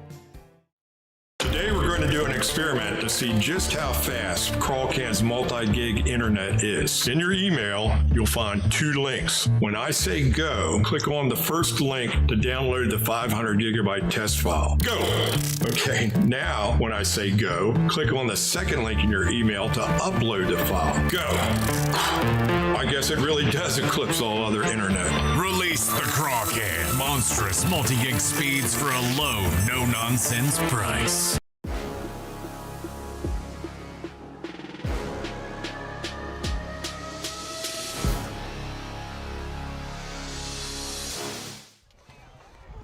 Welcome back out here one final time on Girard Sports Live here for this 2025 football season. Coach there getting some pictures taken with his seniors. We're going to let him do that, certainly, but his interviews all year long have been brought to you by our good friends there at Community National Bank and Trust. They have been serving the area for over 30 years. Stop in soon to pick up your very own Girard Trojan Insta-issue mascot debit card. Community National Bank and Trust is a proud supporter of Girard schools. Learn more online at mybankcmb.com. Tony and his crew always really big supporters of us and all the businesses in Girard. I talk about it all the time. Every time I'm traveling up and down 69 Highway or 169 Highway doing all the stuff I do around Eastern Kansas, get a chance to talk to communities about what it is to be a community. I get a chance to point to one of the best in Girard and how they support their school and the business community and what they recognize as their responsibility to help support small businesses like mine and deliver a product to that small town that makes it feasible for folks who can't get out, folks who can't make those trips, family members who have kids spread out all over different sports.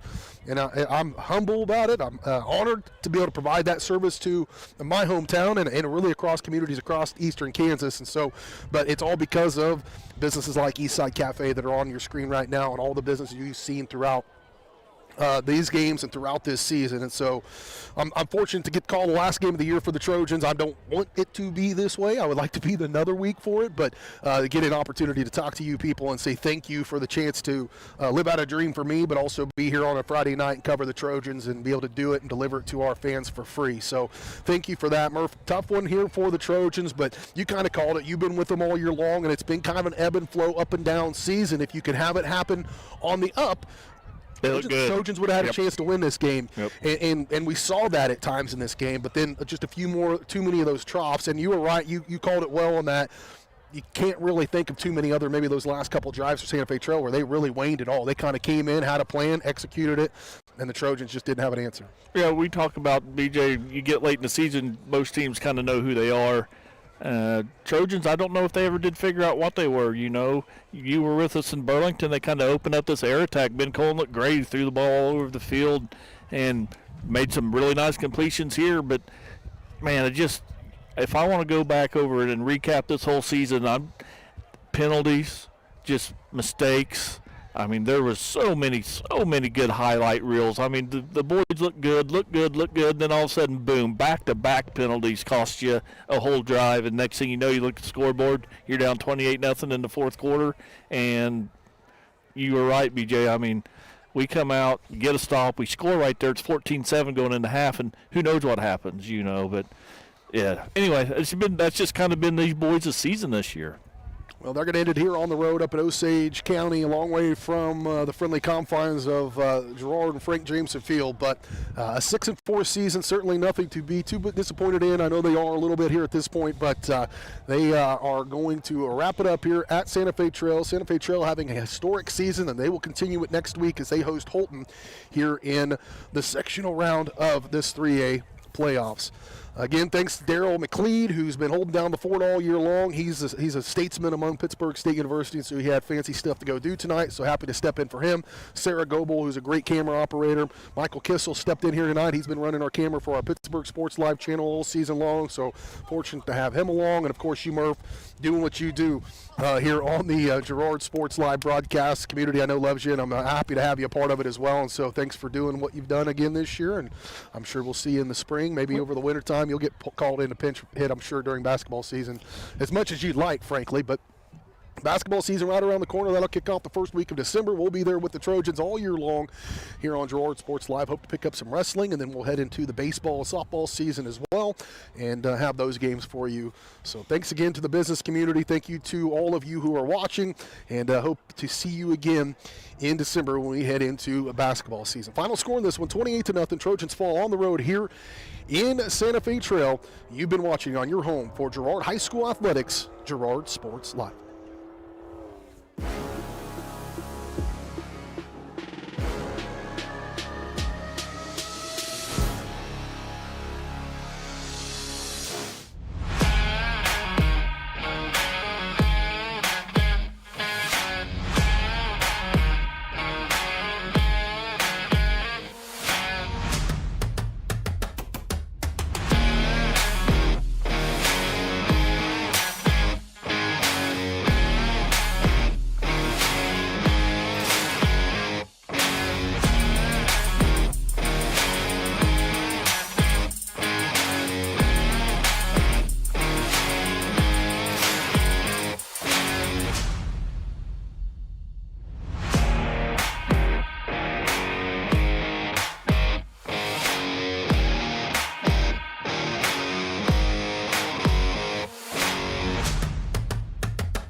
Thanks for watching. From the gridiron to the hardcourt, the pitch to the mat, don't miss any of the action. We're there with live, local sports coverage at VarsitySportsLive.com.